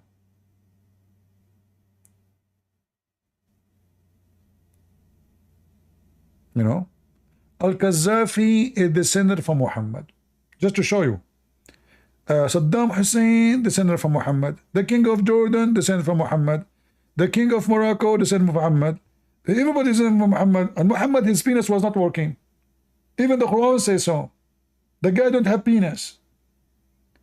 But, you know the hadith where Allah said, Allah told Muhammad that Allah, when he created the white people, he hit the shoulder of Adam, the right shoulder. And when he created the black people, he hit the left shoulder.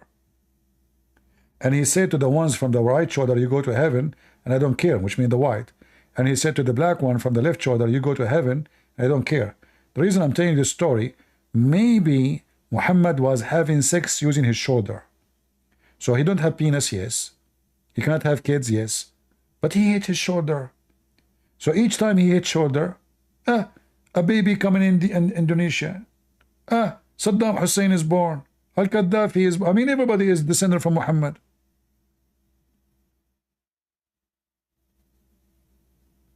Asian, Indian, Saddam Hussein, Qadhafi, Morocco, potato, you know. Like, to be descendant of Muhammad is like those fake PhD you get online. You go for $25, you sign, my name is etc. blah blah blah blah blah. Fill in the information. You get the PhD within 24 hours. They send you a paper. You print it in your in your salon, and you say, my name is Dr. Zakir Naik. $25 online, and they got their certificate. They buy them online that he is descendant from Prophet Muhammad. I'm going to open one actually. I will open like a website, get certificate that you are descendant from Prophet Muhammad. I will add as many names you like, even Joe Biden, Hunter Biden, anything you want. What her name? This naked woman? They keep talking about her, the singer. What her name? I mean, what's wrong with those singers? Cannot wear clothes? They can't. I think their voice cannot work unless they are naked. What her name? What her name? I forgot. I'm not really interested in those. Yeah, but they're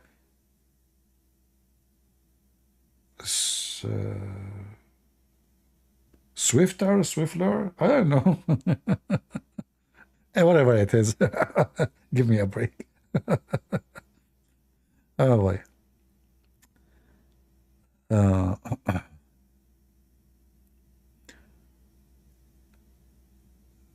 All right. Everybody is born from Muhammad. Tyler. Tyler Swift. Now I remember Swift. Okay. Tyler. I mean,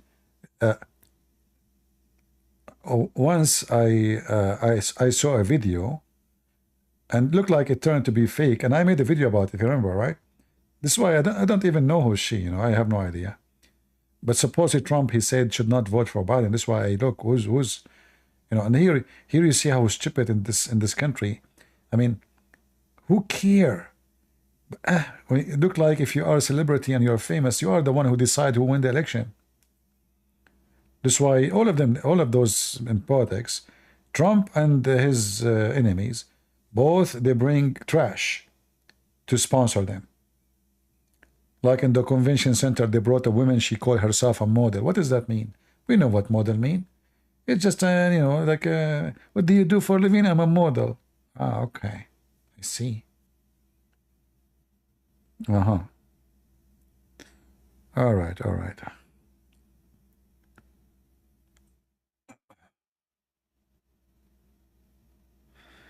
Did you hear about Tony Robinson? Yeah, I heard about him. Good guy. I hope he will have a good future.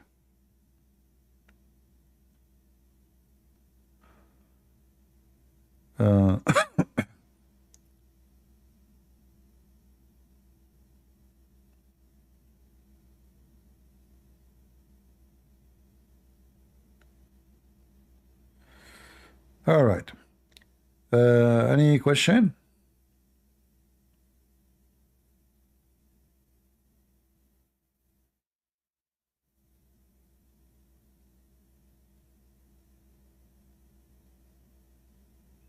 No questions. So I want to share with you how hypocrite those people are. The Iranian, they kill Sunni every day. Go and see what they do to the Sunni in Iran. There is a territory in Iran. It's called Arabistan. Let us see.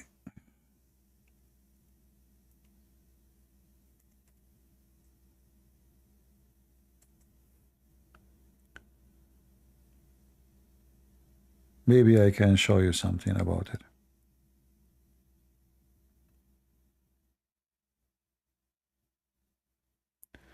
Anyway, so this area, all of it is Arab, and they are Sunni.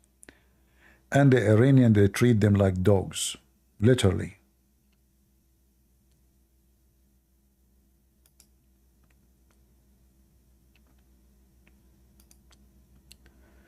Let me see if I can find you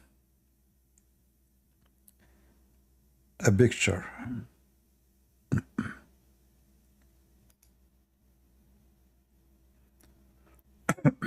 And this is the war actually. When the war between Iran and Iraq happened, Saddam Hussein, he decided to be the Arabian king who is going to free the land of the Arab from the Persian. And this is what happened, and this is what caused the war. Where is the map? Where is the map?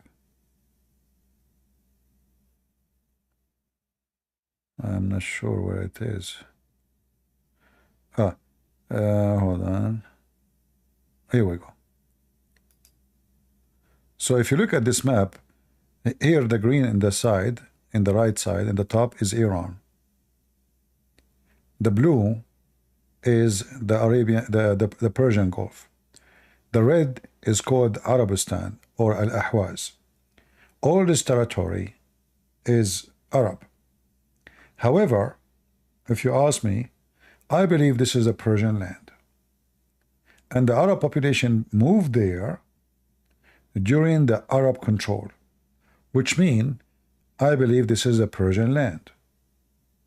However, the Arab there who live there are treated literally like dogs in Iran. For two reasons. They are Arab and they are Sunni. So they are not only Arab, which they hate them very much. In the top of that, they are Sunni, which they make them the enemy. So Iran have a big problem with those I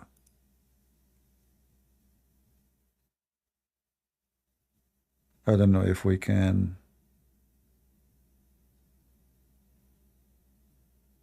if I can find different picture, but I think you get the idea, right? You get the idea. So there's many problems between the Iranian and the Arab already.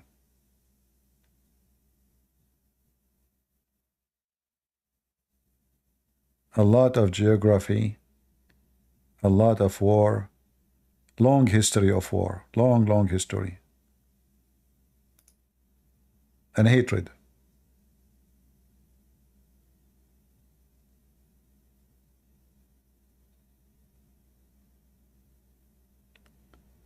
Anyway,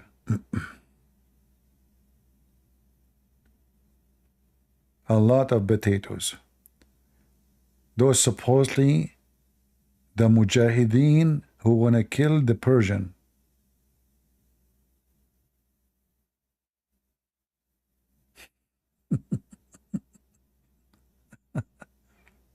Anyway, the Persian, they made them shish kebab. So you know, this territory of land in that area is very wicked, extremely wicked. The more you know about it, the more you feel disgusted.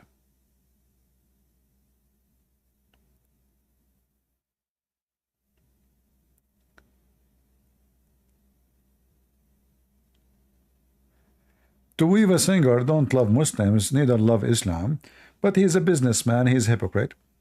They don't dare to speak against Muhammad. Look, after all what happened, the Muslims, they raped their women, they killed their women. This filthy scumbag, he don't dare to say one word against Islam, not even against Hamas. Not even a single word. Because simply he's a scumbag. Right? And the Muslim, they like him because he attacked Christianity. He don't attack, you know. So he is just a corrupt, trashy piece of shit. Excuse my language. A businessman rabbi. Money. His God is money. This is the kind of a person the Bible speaks about, the synagogue of Satan. He praised Muhammad, the one who killed and raped women, Jewish women, and he attacked Jesus, and he insulted Jesus. And guess what? At least supposedly for them, Jesus is a Jew. So this is how trashy this person is. He sided with those who they are raping his women. He don't dare to make one video. I said to myself, maybe he would make one video saying just little thing about Hamas. Never. He don't dare. He is just a piece of shit.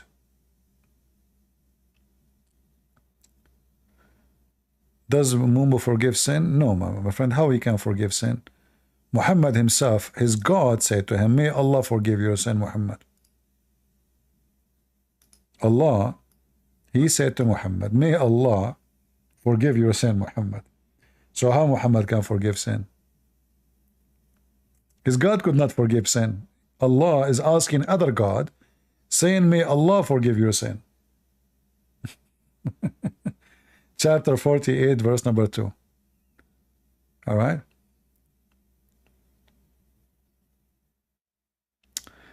All right. I hope you have a good time. Feel free to download my video, share it. I wanted to share all this background, this information about geography, the biography, all the geopolitics in this trash land, which I say, thank God I'm not living there no more. I cannot, I don't know, life is really funny. Me, myself, I never thought I would leave the Middle East. I never thought. I never actually thought of migrating to America. Never was my plan. I came to America to stay for 5 days or 6 days in the Christmas time. That's it.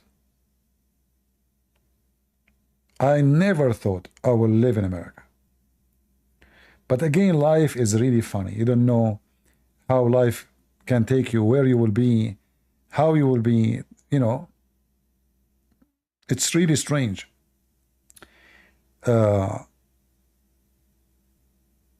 There's people, they plan for their life, and all their plan never go through. And there's people never plan for the life they have today, and the plan of life for you, they say, it's not my plan, it's life plan for me.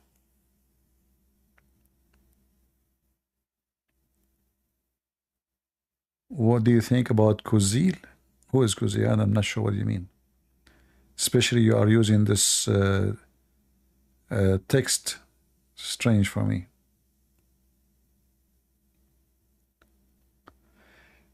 Did I come through Mexico? No.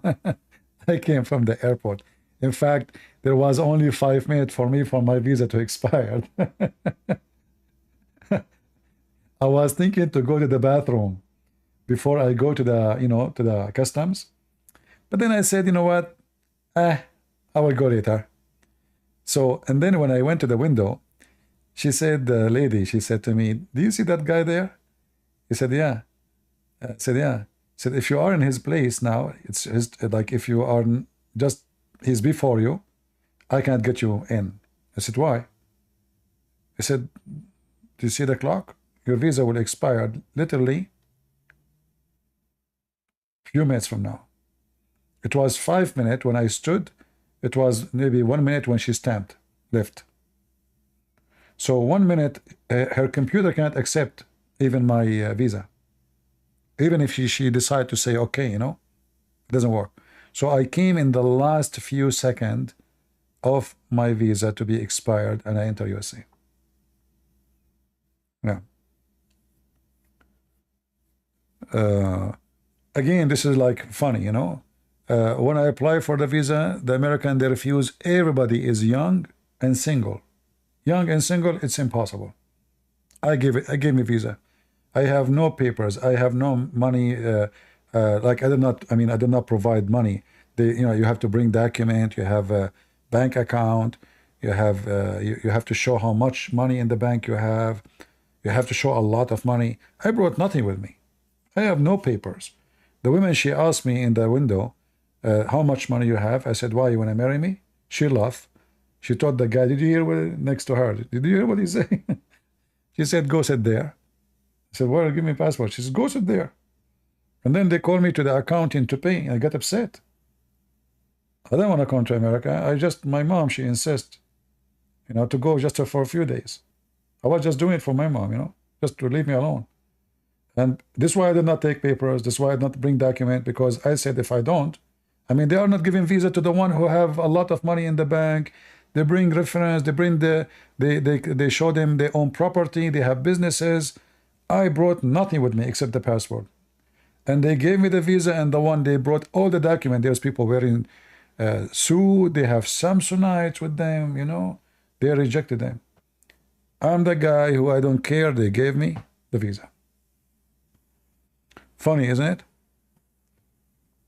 And everybody says, how you got, like when they, you should see people start asking me, did you pay somebody? Did you bribe somebody? I said, no, I don't know nobody. And look, they took a page, the whole page in my, I was upset.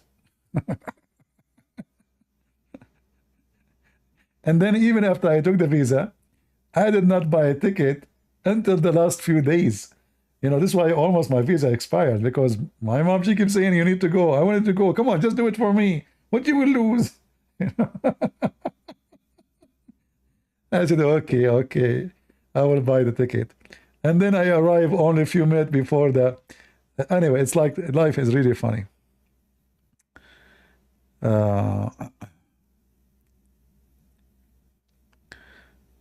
Life is funny.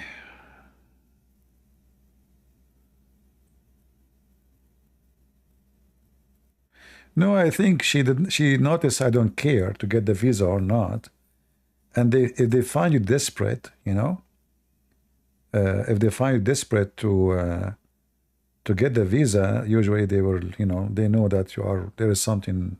You are not just coming for visit, you're coming for something else. So she noticed I don't really care. I mean, I don't want even the visa. I don't want the visa. Yeah, I never applied for a visa all my life, and I was rejected. Germany, France, you name it, England, anywhere. I apply for a visa right away. I get the visa.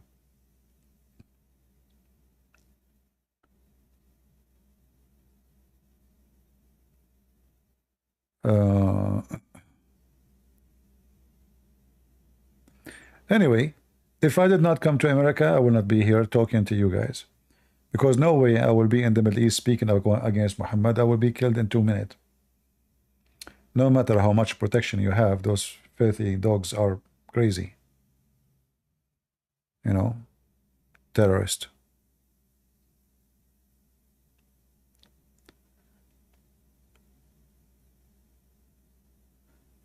I went to USA in flying carpet. I know, I did. Yeah. The most funny trips I have in my life is not to America. I can say is to China. I mean, China is a different story, Nobody speak English. The guy in the window don't speak English. The women in the tourist center don't speak English. I mean, this is the tourist center, She don't speak English. There's nothing. You go to inside China, you try to use your phone, all the apps you have doesn't work. Google doesn't work. Gmail doesn't open. Like, you find yourself in a different world. Like, the second you enter China, it's totally different. You go to buy a ticket in the train, nobody speaks English. There's no signs. There's nothing. How to take train? Which train? No English. Yeah. You ask for water, they give you beer. I asked the girl for water, she brought me a beer. Oh boy. I'm thirsty. I said, okay, I will drink beer. Beer, big. But it's very tasty, by the way. So I drank beer. And because I don't drink, alcohol can affect me so fast. I don't drink. But I said, okay, it would make me feel sleepy. It's okay, flying. So I asked for water again. She gave me another beer. You don't speak English. I asked for water, they give me beer.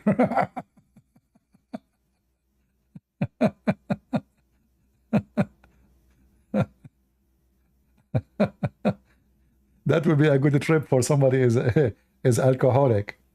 I said, water. That drink, like you drink it. Anyway.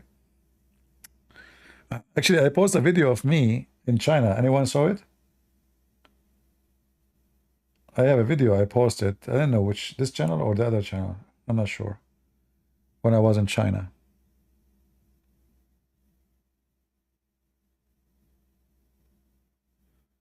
And you go in the street, the police are watching everybody. There's a police car in every corner. In fact, there's a street I was crossing. There was, I think, like 6 police cars in just one across. And I have the phone in my hand recording all of them. They are looking at me. And because China does not have multi, let us say, ethnic, everybody there is Chinese. There's nothing but Chinese. So it was very easy to be spotted that I am not Chinese. And I thought I'm going to be arrested for recording. Yeah, it's easy to be noticed there because everybody's Chinese. There's no, like, in America, you find people, they are Asian, black, white, all kinds of people, Filipinos, Indonesian, you find everything. But in China, you walk in the street, you are the only one is not a Chinese. So it's obvious. CP Israel easier with war if by shifting the war from Middle East to China, South Ocean. I don't know what that means. I have no idea what you mean, my friend. Anyway, I want to say to the mullahs of Iran, I decided to collect donation to buy grass and put it on the grave of Ismail Haniya. I never, there is something funny about funerals in Iran. They buy grass and they put it on you. Did you see the car with the grass? Literally grass, like a goat grass.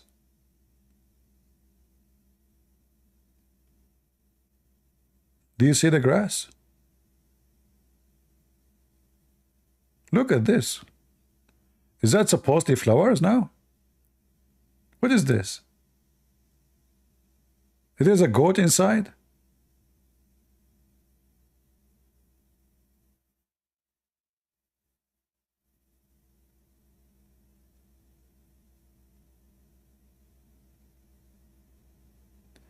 Israel alliance easier to win war if they shift from Middle East to China? What is that? This is a weird statement. What does Israel have to do with China? What's wrong with you? And why Israel want to shift the war from Middle East to, like somebody told you Israel is in Vietnam? Or Israel is Taiwan?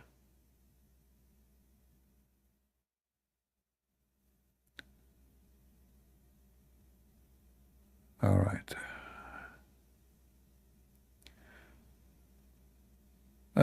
People, they have ideas. Yeah, I don't know what they put around him. And look, everybody want to touch the thing, It's like this guy become God suddenly.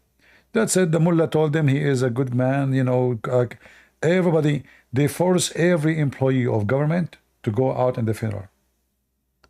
Those countries are run by dictators. It's not up to you to go in the funeral. You might think those people are coming voluntarily. No. It's the same as in North Korea. Communist and Muslim is the same.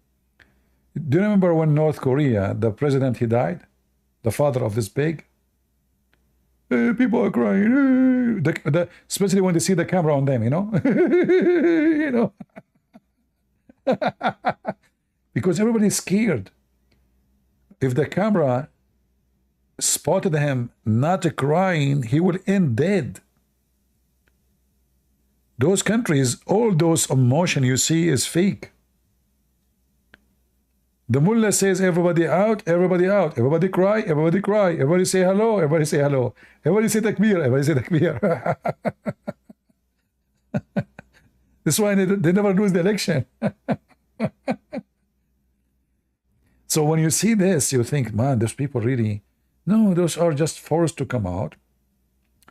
And you have to show that you are loyal by, if you watch the funeral of the president of Iran, I mean, the most funny, silly, the guy was, he was like, he was talking in the phone and the camera came on him. He saw the camera and he started crying.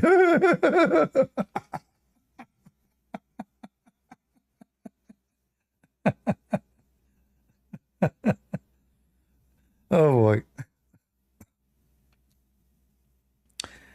A nation of hypocrisy. They are forced to cry, they are forced to laugh, they are forced to celebrate, they are forced to go in funeral, they are forced for everything. This is why those countries, you would love to live there.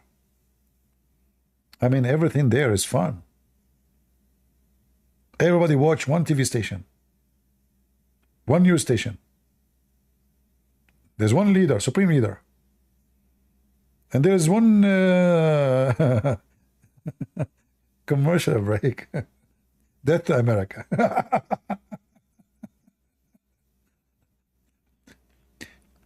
Death to America, but they will never go to war with America. Anyway.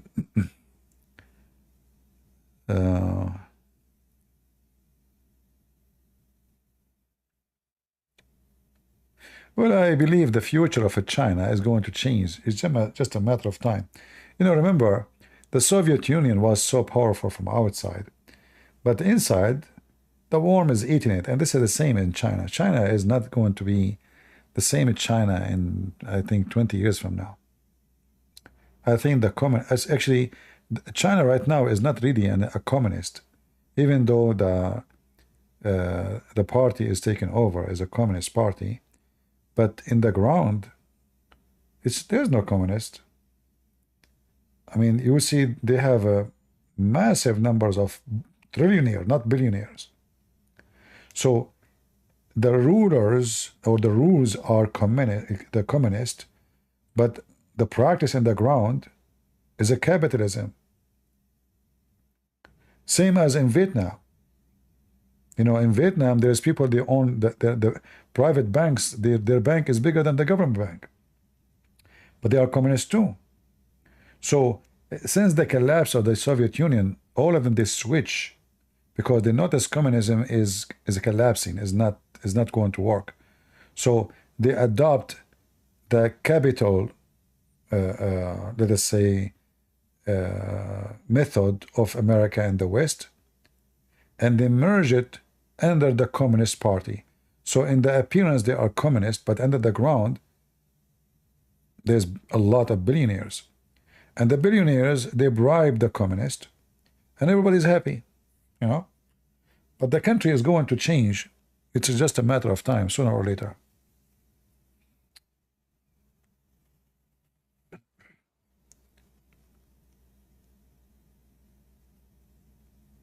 Do you think Turkey trying to team up with Russia against Israel?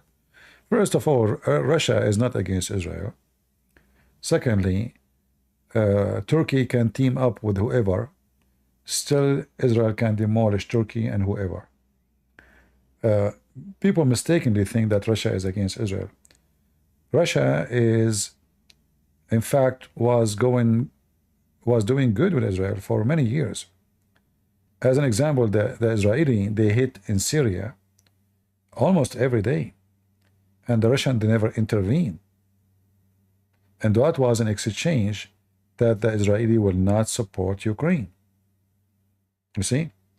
So there is always, like, you know, this is what people think. It's just about, you know, they hate the Jews. No, this is about business.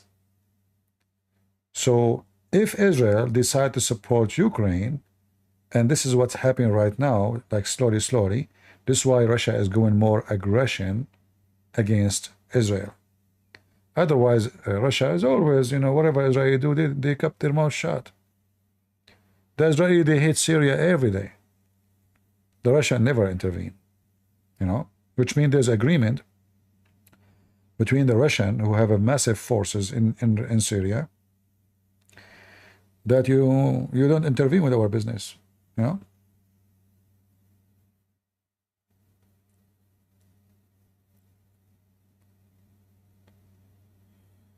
All right.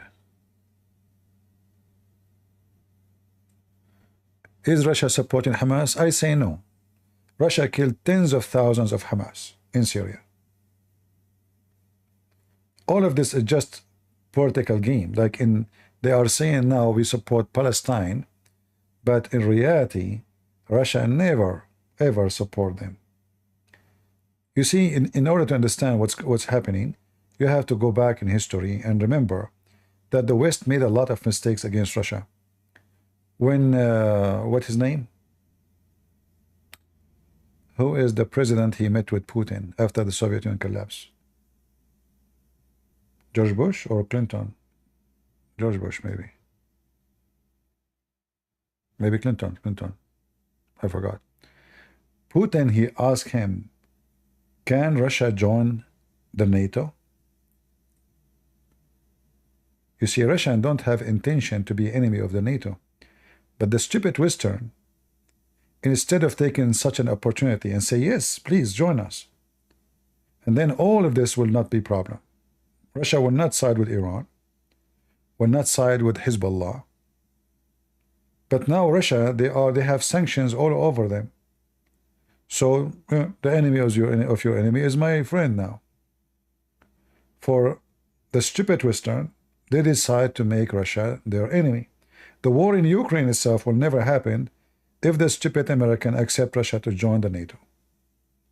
So the Russians, they became very sensitive. Okay, they don't want us to be part of the NATO. They want us to give our weapon. So the plan sound fishy. And this is how things started.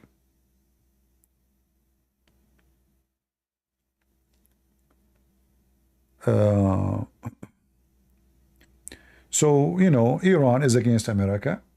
America is against Russia. Iran have borders with Russia. Okay, friends. I help you, you help me. Why not? It's not about religion. It's about benefit. Same as now China and Russia, they are getting closer. Why? Because those stupid Western, they are putting sanctions on everybody, even the Chinese. Why? If America keep using sanctions over everybody, that will not make things work good. You can have better influence if you don't put sanctions. I accept putting sanctions on Iran. Like this is obvious, thing to do, but not China, not Russia.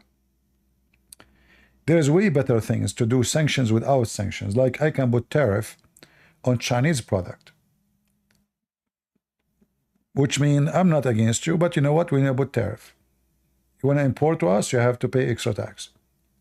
This way you can lower their, almost you can demolish it, come into your country without making any aggression against them.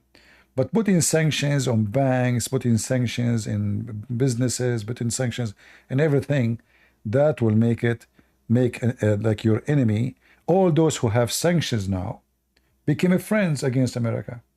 So what the Americans, they were successful to do, they were able to unite the enemies of America because they created enemies. Not a smart move.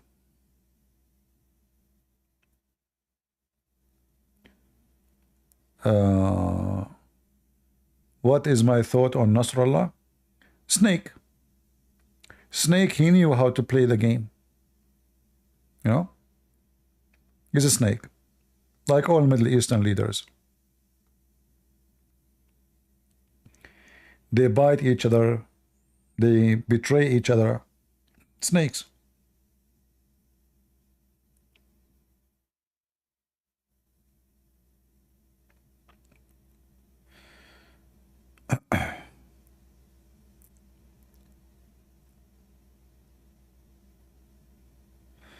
All right. Is Turkey going to attack Israel? No, my friend. Turkey is a bankrupt country. They cannot have a war for 10 days. A real war. If Turkey go at war with any country for 10 days, Turkey will collapse. And I'm talking real war, not, like now Hezbollah. Real war is very expensive. You see, this is what makes Israel strong. Look, they are fighting how many fronts? And until now, the currency of Israel are so strong. Business is running as usual. They are importing to countries around the world. The economy is not collapsing. Even though there is there is at least 65 countries, they have sanctions on Israel. Here you need to understand that war is not only about weapon. I don't know if how many of you have guns. If you go right now to the to shoot, just for 2 minute shooting, you have to spend $50. This is, I'm talking about bullets. I'm not talking about missiles and airplanes. And so war is extremely costly. When you lose an airplane, you are losing billions, not millions. So if Turkey want to go at war with Israel, the Israeli forces, they will destroy all the aircraft of Turkey in 24 hours. They are no match. And until just a year ago, the Turkish pilot, they were trained by the Israeli.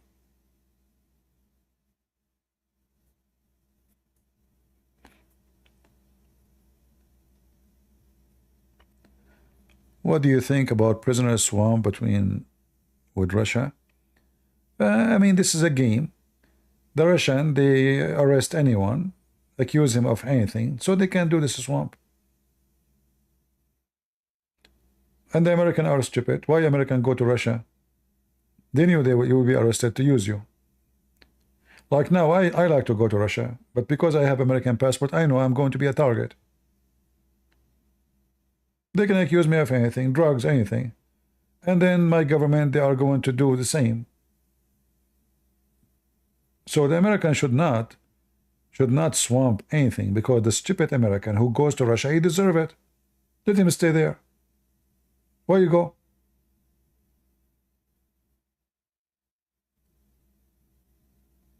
Right? If you are stupid,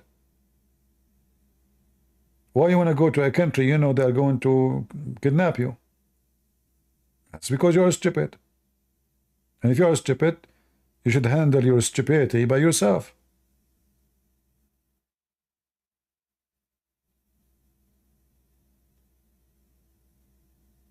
Right?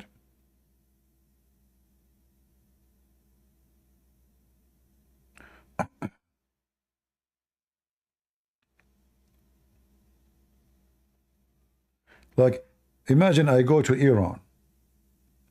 Well, I must be stupid. Seriously stupid to go. You know what will happen to you if you go there. So why you go there? Why an American want to go to Iran? Because you are stupid. And if you are stupid, why I want to exchange someone for a criminal in jail, in my jail, because someone stupid decided to go there to take selfie? Let him stay there.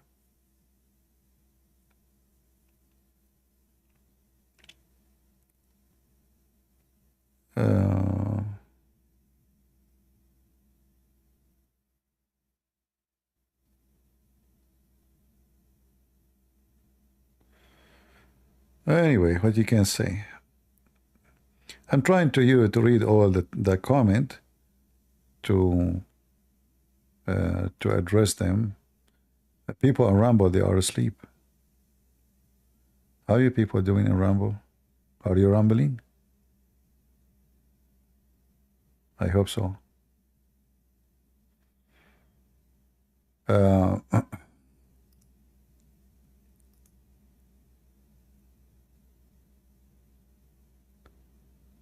Let us see.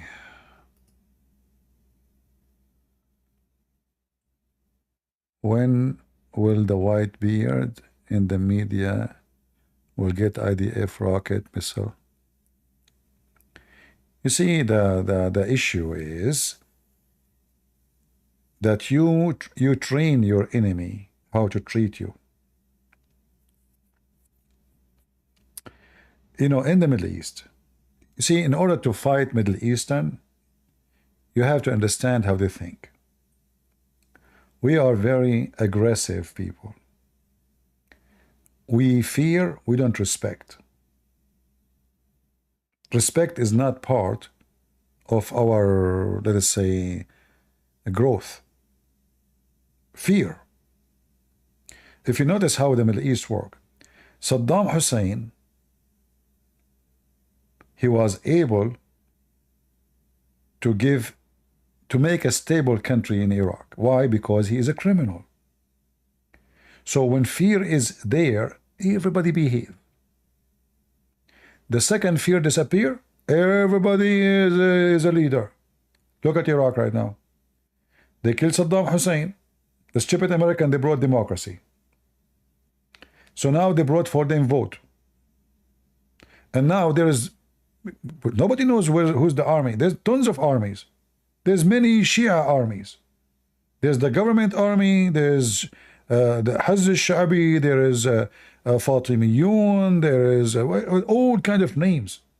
And all of them, they have tanks and missiles, and the country is messed up. A little fight between two groups, the country is burning.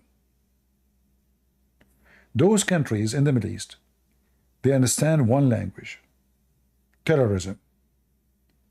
Why Hamas is controlling Gaza? Because they are terrorists. They are terrorists. The second, if they become a friendly, the terrorists themselves will be killed. So simply in the Middle East, a terrorist, he killed the terrorist before him and he take over. Democracy doesn't work because people are savage. So in order to live in a savage community like this, will you have to be savage too? This is why the Israeli don't fit there. The Israeli democracy and those liberals, the hippies, you know, peace, peace, you know, they are dancing next to Gaza. What they do to them, they rape them, they kidnap them, they kill them. Because they are stupid, they don't fit. Those are Jews who, many of them grow in Europe, and they are coming with their hippie mentality, you know. So they are in the land where if you are a hippie, they will kill you, they will burn you alive. And they are thinking that they can have peace. They love people of Gaza. Do you see this woman with her name? The woman, she was freed. They are saying now she is a bratnet. From who? I don't know. She was there for 9 months. Anyway, so hippie, you know, gay festival, etc. And they think if they put the love flag, that's it. Those Arab, they will love them and they will give them a hug. Give me a hug, you know. So they have a stupid mentality. They are disconnected with the location they are in. And that's why the Israeli, if they are the friendly kind, they don't fit there. They should leave Israel. Those liberals, they don't fit. They are in the wrong place. So in order for Israel to survive and thrive, they have to understand the blood language. This is the only language they understand. They bow down to you when you are powerful, scary. They will kidnap your women, kill your children when you are weak.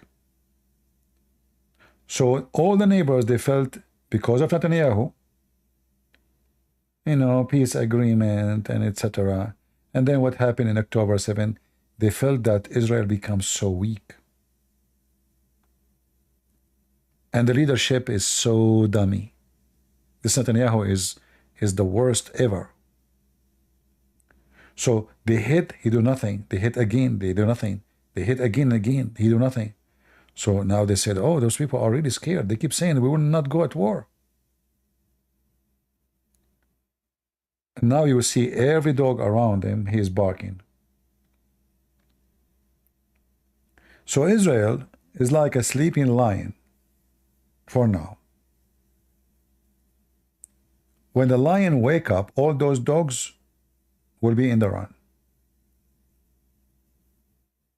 And this lion will be asleep until Netanyahu go. They have to replace him with someone aggressive.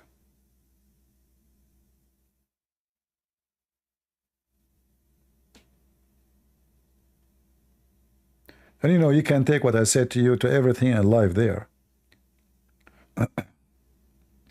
If you are from a small family, everybody will beat you.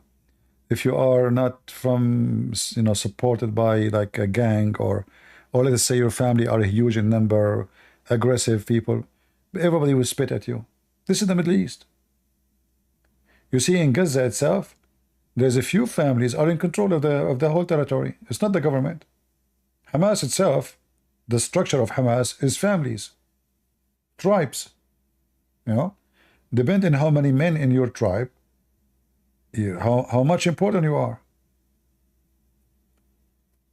So it's not about really election and like even Hamas itself is based on tribal. Certain family, their families are more strong than Hamas itself. Hamas were not there to fight with them. So if you are terrorist, it doesn't matter if you're, let us say, organized organization terrorist like Hamas, or a family terrorist, gangs, you know, then everybody will fear you. And this is exactly the system in the Middle East.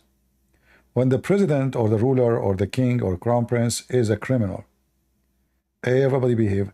I will give you an example. Saudi Arabia.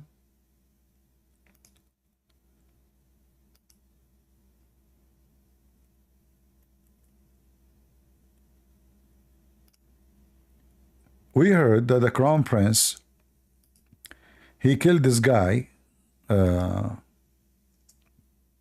Turkey.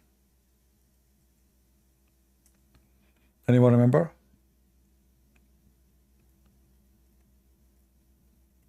Khashoggi. They made him shish kebab. The guy, he entered the embassy. They cut him pieces, literally, you know. By doing that, this guy, he just came to the office. By doing that, everybody behaved like a cat. Who dared to open his mouth? So this guy, the crown prince right now, he was able to change Saudi Arabia upside down. He demolished the Islamic police. There's no Islamic police no more. I mean, me myself, I never thought for a second that Saudi Arabia would change that fast. But you know what? He's a criminal. So imagine all the sheikhs in Saudi Arabia, nobody dared to open his mouth. And if one of them open his mouth, he is dead. If I show you the rest, the list, let me see.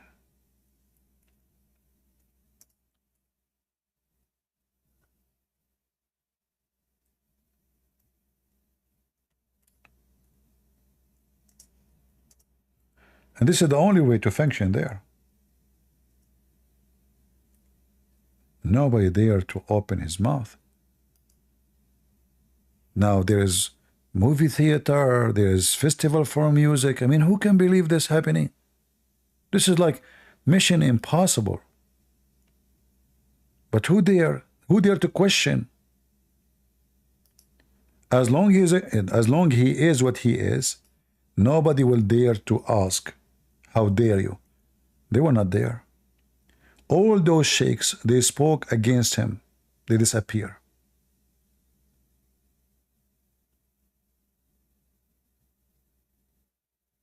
This is just a few.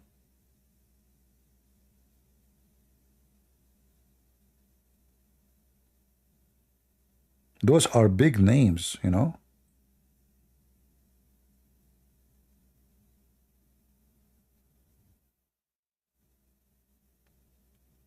This guy, the one you see in the right, he have, I think, 4 million subscribers in Twitter or Facebook. 4 or 5 millions. The one you see his head in the right of the screen. He just said, I saw a dream. He make a video, it's not even 5 minutes, in YouTube or in Twitter. He saw a dream. They took him. He disappeared. And they took him to court and they accused him with more than, I don't know, 80 crimes.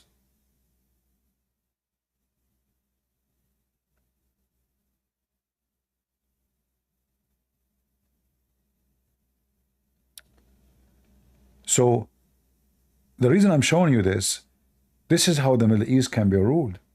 Not by democracy and those stupid Americans, they have no idea what they are talking about. And the Israeli, they think they can sign agreement. Those countries, you sign peace agreement with Emirat. Well, tomorrow, if a coup happened, all this peace agreement is a piece of shit. Those countries are not, nothing happened there by election. There's nothing. The democracy has never exist, will never exist too. There is a beast. The one who is in the office right now is a beast. And the one who will be after him, he have to be stronger beast who killed the previous beast. As simple as that.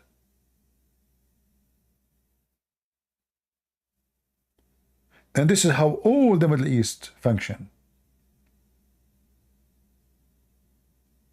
In the Middle East, if I have a fight with somebody, I'm not worried about it. One phone call to the police, they will let me out. Who they are? Because either you bribe them or you have a powerful family, the police will not dare to hold you. They can come and capture the police themselves. Your family can come and arrest the police if your family are powerful. So, in order to have everybody fear the police, you have to have a government run by a criminal like Saddam Hussein. Then who dare to attack the police? Nobody. Or the Crown Prince of Saudi Arabia. And the rest of them are the same. Qadhi, you name it. All of them are the same. Criminals.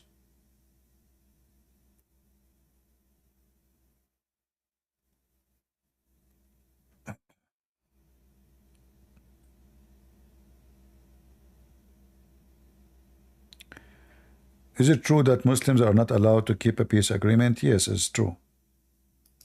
If they have the upper hand. We show you already that in the Quran.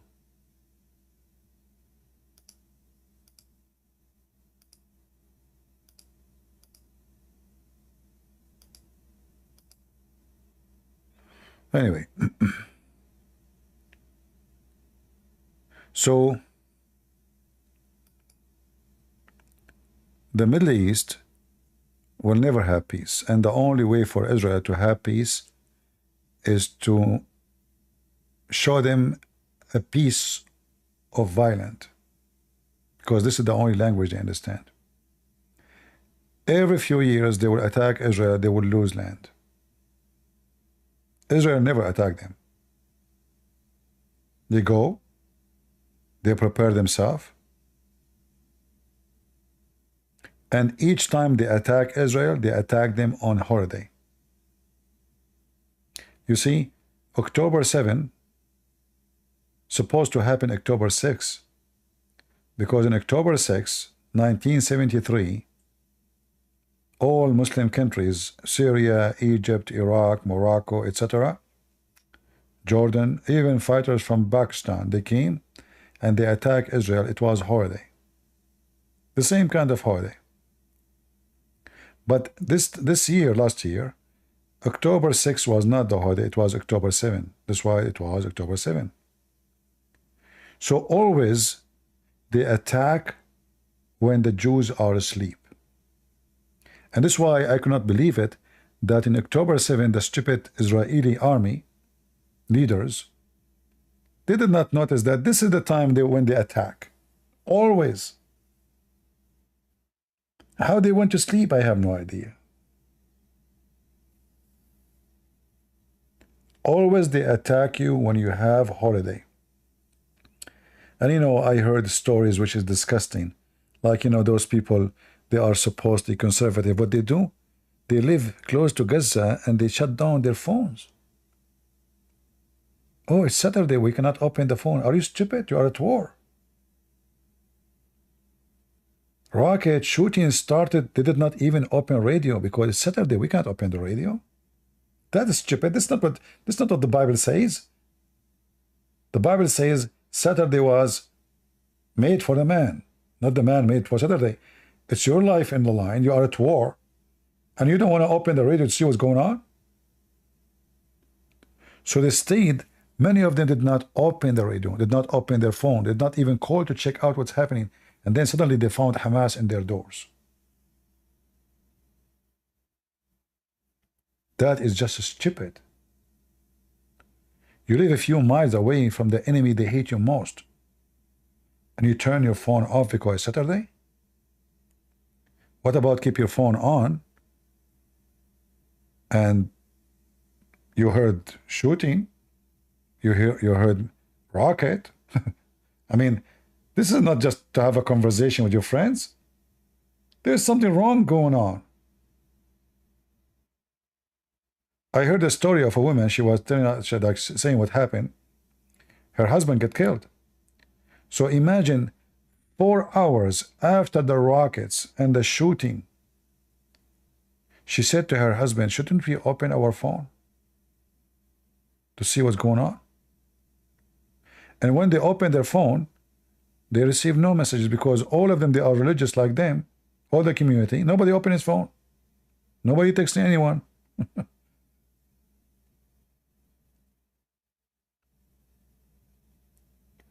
So those things, you see, the Bible teaches us to be vigilant, to be smart, not to be stupid. We don't worship Saturday. Saturday is for your benefit, not for benefit of God. When Saturday is enforced on people because simply they are greedy, they don't want to stop working, they love money. But who said that you don't do the right thing on Saturday? Like, what if your son is dying? You don't take him to hospital? Are you mentally ill?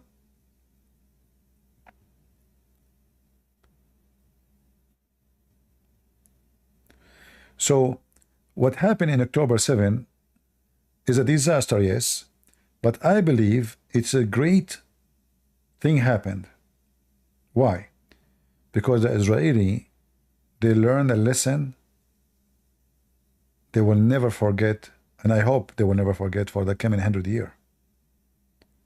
That never close your eyes. The enemy is just waiting for opportunity. Never depend on technology alone. And never trust a wall. I mean, it took them 2 minutes to destroy the wall. Imagine the Israeli, they allowed them to have those big, caterpillar machines. It took them 2 minutes to destroy the wall. What this wall for? What about around the walls, the whole long of the border, you put anti-tank, booty traps, all kind of things to secure your border so no cars can go through, no motorcycle, nothing, just close it. And you can leave maybe a little tiny space in case. And that will be monitored very carefully. So what happened in October 7 is very painful to see, but in the same time, I'm glad that it's not, like, imagine, guys, if Egypt and Syria and Hezbollah and Iran and Yemen, all of them, they attack in the same time in October 7. What will happen? They are lucky that only Hamas, because obviously the Israelis are totally asleep. Their borders are open. So the disaster can be way bigger than what happened now. It can be way massive.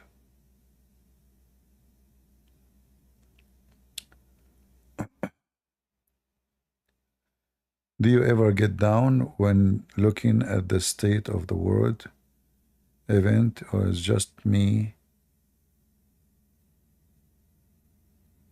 Be a woman emotional? I don't know what they mean. I don't get down. I'm always up. I'm not sure what do you mean. Uh, you know, being born in the Middle East, growing up there, I know exactly how people think. I know what can prevent them from attacking Israel. It's not a peace agreement. It's just Israel being strong, scary. If Israel lost its, let us say, ability to be scary, trust me, they would demolish Israel in 2 hours. They would eat the Israeli alive. And October 7 is just a little example of what can happen if the Israeli repeat the same stupid mistake again.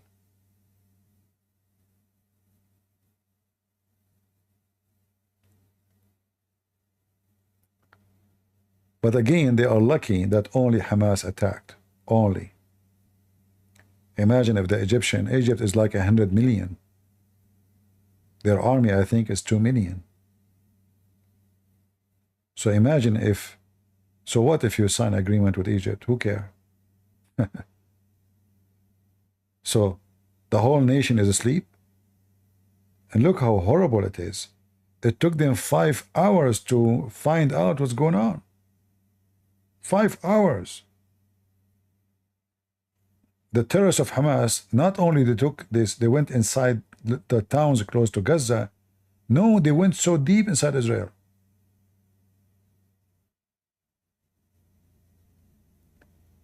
Most of them get killed. Most of those terrorists, they never came back. But still, it was a very horrible day to Israel. How that happened, it was a disaster.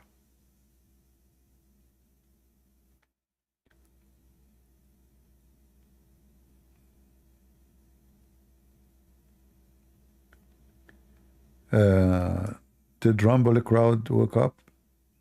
Or Rumble, they are awake, but they don't like to text much.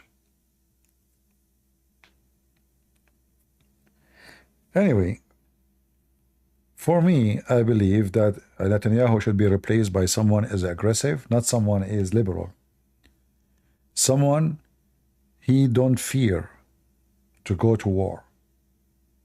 You see, to make it simple for you, in the Middle East we say, if it doesn't get big, we'll never go small. What we are talking about doesn't get big, we'll never go small. We're talking about fire. So in order to have a small fire or ashes, you have to have a very big fire, which means take all the wood. As long as the Israeli are not making it so big, the fire will continue like this, and the Israeli will never have peace. They have to show a very, very strong aggression. So Iran shoot one missile, they should shoot 1,000 missiles at Iran, destroy their refinery, destroy their ports, so Iran will listen that anytime you would do something, we will teach you how to behave. You will pay a price for the coming 20 years to fix it. This is the only way to stop them from attacking you. They will behave like dogs after that, like puppies. But as long, what, like the Iranian, they shot 500 rockets. And what the Israeli did? Nothing. They attack a Home Depot empty. There's nothing happened. The whole world was waiting what Israel would do. This Netanyahu is just an idiot. Oh, the American told him, don't. Who cares? You do what you need to do. If the Iranian, they hit 500 rocket and the Israeli return with nothing, what you are saying to the Iranian, hit me more, I will do nothing. Same Hezbollah.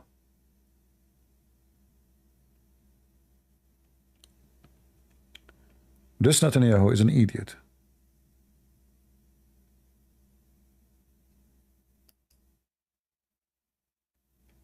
If you give me the army of Israel for 10 days, I will screw all the enemies of Israel. And trust me, Israel will win the war because all of them, they are no match. All of them together, they are no match. You need a leadership who don't take their command from Biden. The problem with this Netanyahu, he is Prime Minister of Israel, but he take his plan from someone live in different country.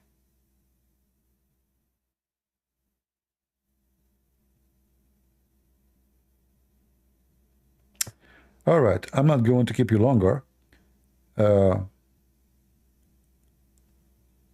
What international pressure? My friend, now international pressure is getting bigger now, because you know, you turn yourself to be the criminal instead of being the victim because you make it so long.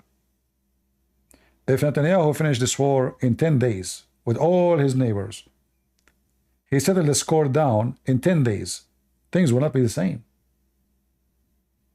This guy is an idiot. He can finish it all in 10 days. He can wipe Hamas. You do not need to send the army you do not even need to destroy the tunnels. Leave them. But when you show them that when you attack me, this is what happened to you, that's it.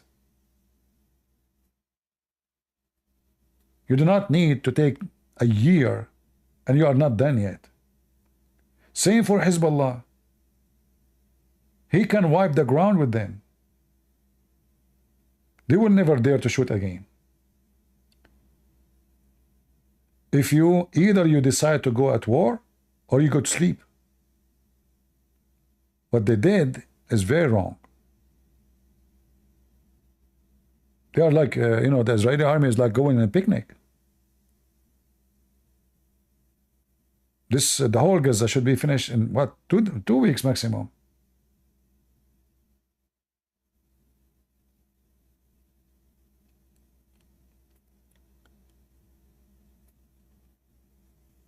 And they have the weapon to do it, you know. They have you know, anyone watched the video when they killed this guy, his name Daif? Anyone saw it? Mohammed Daif?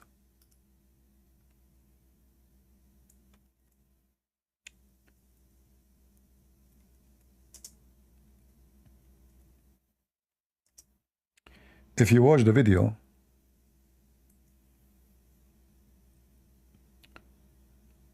I mean, the whole earth, like the whole ground in a space of like maybe 1 kilometers became ashes. Literally.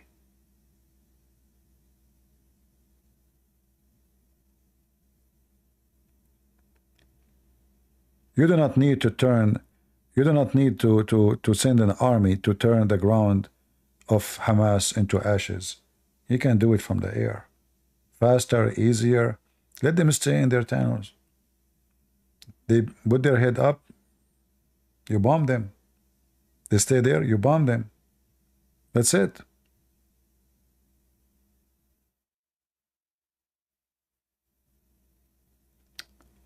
But anyway, we are not in charge. And we just see, we just monitor. We are not the one who have the say in this madness. In fact, nobody listened to us. Right? Nobody listened. All right. Well, I hope you guys enjoy your time. Feel free to download my videos. And if you like our channel, my friends, some people here, they keep saying Christ is king. Let me remind you. A stupid woman, her name is Candace. She said Christ is king. She's insulting Jesus. Many naive people, they think when they say Christ is king, they are praising Jesus. You are not. That is an insult. This is what the Romans said to Jesus. And they wrote in the top of him, this is a Christ, the king of the Jews. The Bible says that Jesus is the king of kings. Not the Christ is king. Where do you get this from? Don't you know that every king is corrupt? Don't you know that Jesus says, my kingdom is not from this earth? I am from above and you are from below. So the stupid woman, Candace, she said Christ is king. And then every fool go around and say the same, insulting Jesus, mocking Jesus. Well, Saddam Hussein was a king. And Jesus is a king too? What does that mean? A king? Stop your foolishness. Don't repeat those people's statement. Those are enemies of Jesus. This Candace is an antichrist. She go praise a pimp who lure Christian women to work as a horse for him. And she believe he is the best example of a man. Stop listening to people like this Trucker Carson, idiot. A useful idiot. He think that life in Russia is so cheap. He went inside this mall in Russia, so look what $100 can do to me. But the donkey do not know that in Russia, in order to make $100, you have to work 2 weeks. Don't you know that in Russia, a teacher who is retired, he makes $75 a month? Stop listening to those donkeys.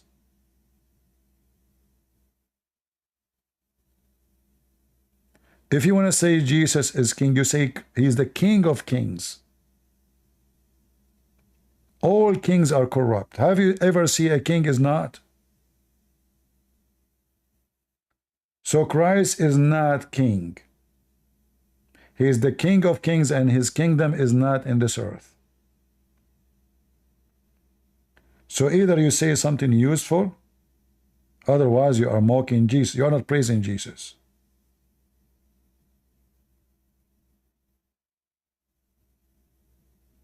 What king? Joe Biden is a king. That's it. Jesus is king. That's the value of Jesus for you. King Charles? Scumbag? What king? Is that a big deal to be a king? He's the King of Kings, the Lord of Lords. He's your creator. He's your maker. He's your judge. He's your savior. That is Jesus. So either you say a true statement or shut up. All right. I want to say thank you all for being here. God is good, so is Jesus. Feel free to download the video before we delete it, because I don't keep videos about politics usually in my channel. Again, God is good, so is Jesus. I'm into that. See you soon. Bye-bye.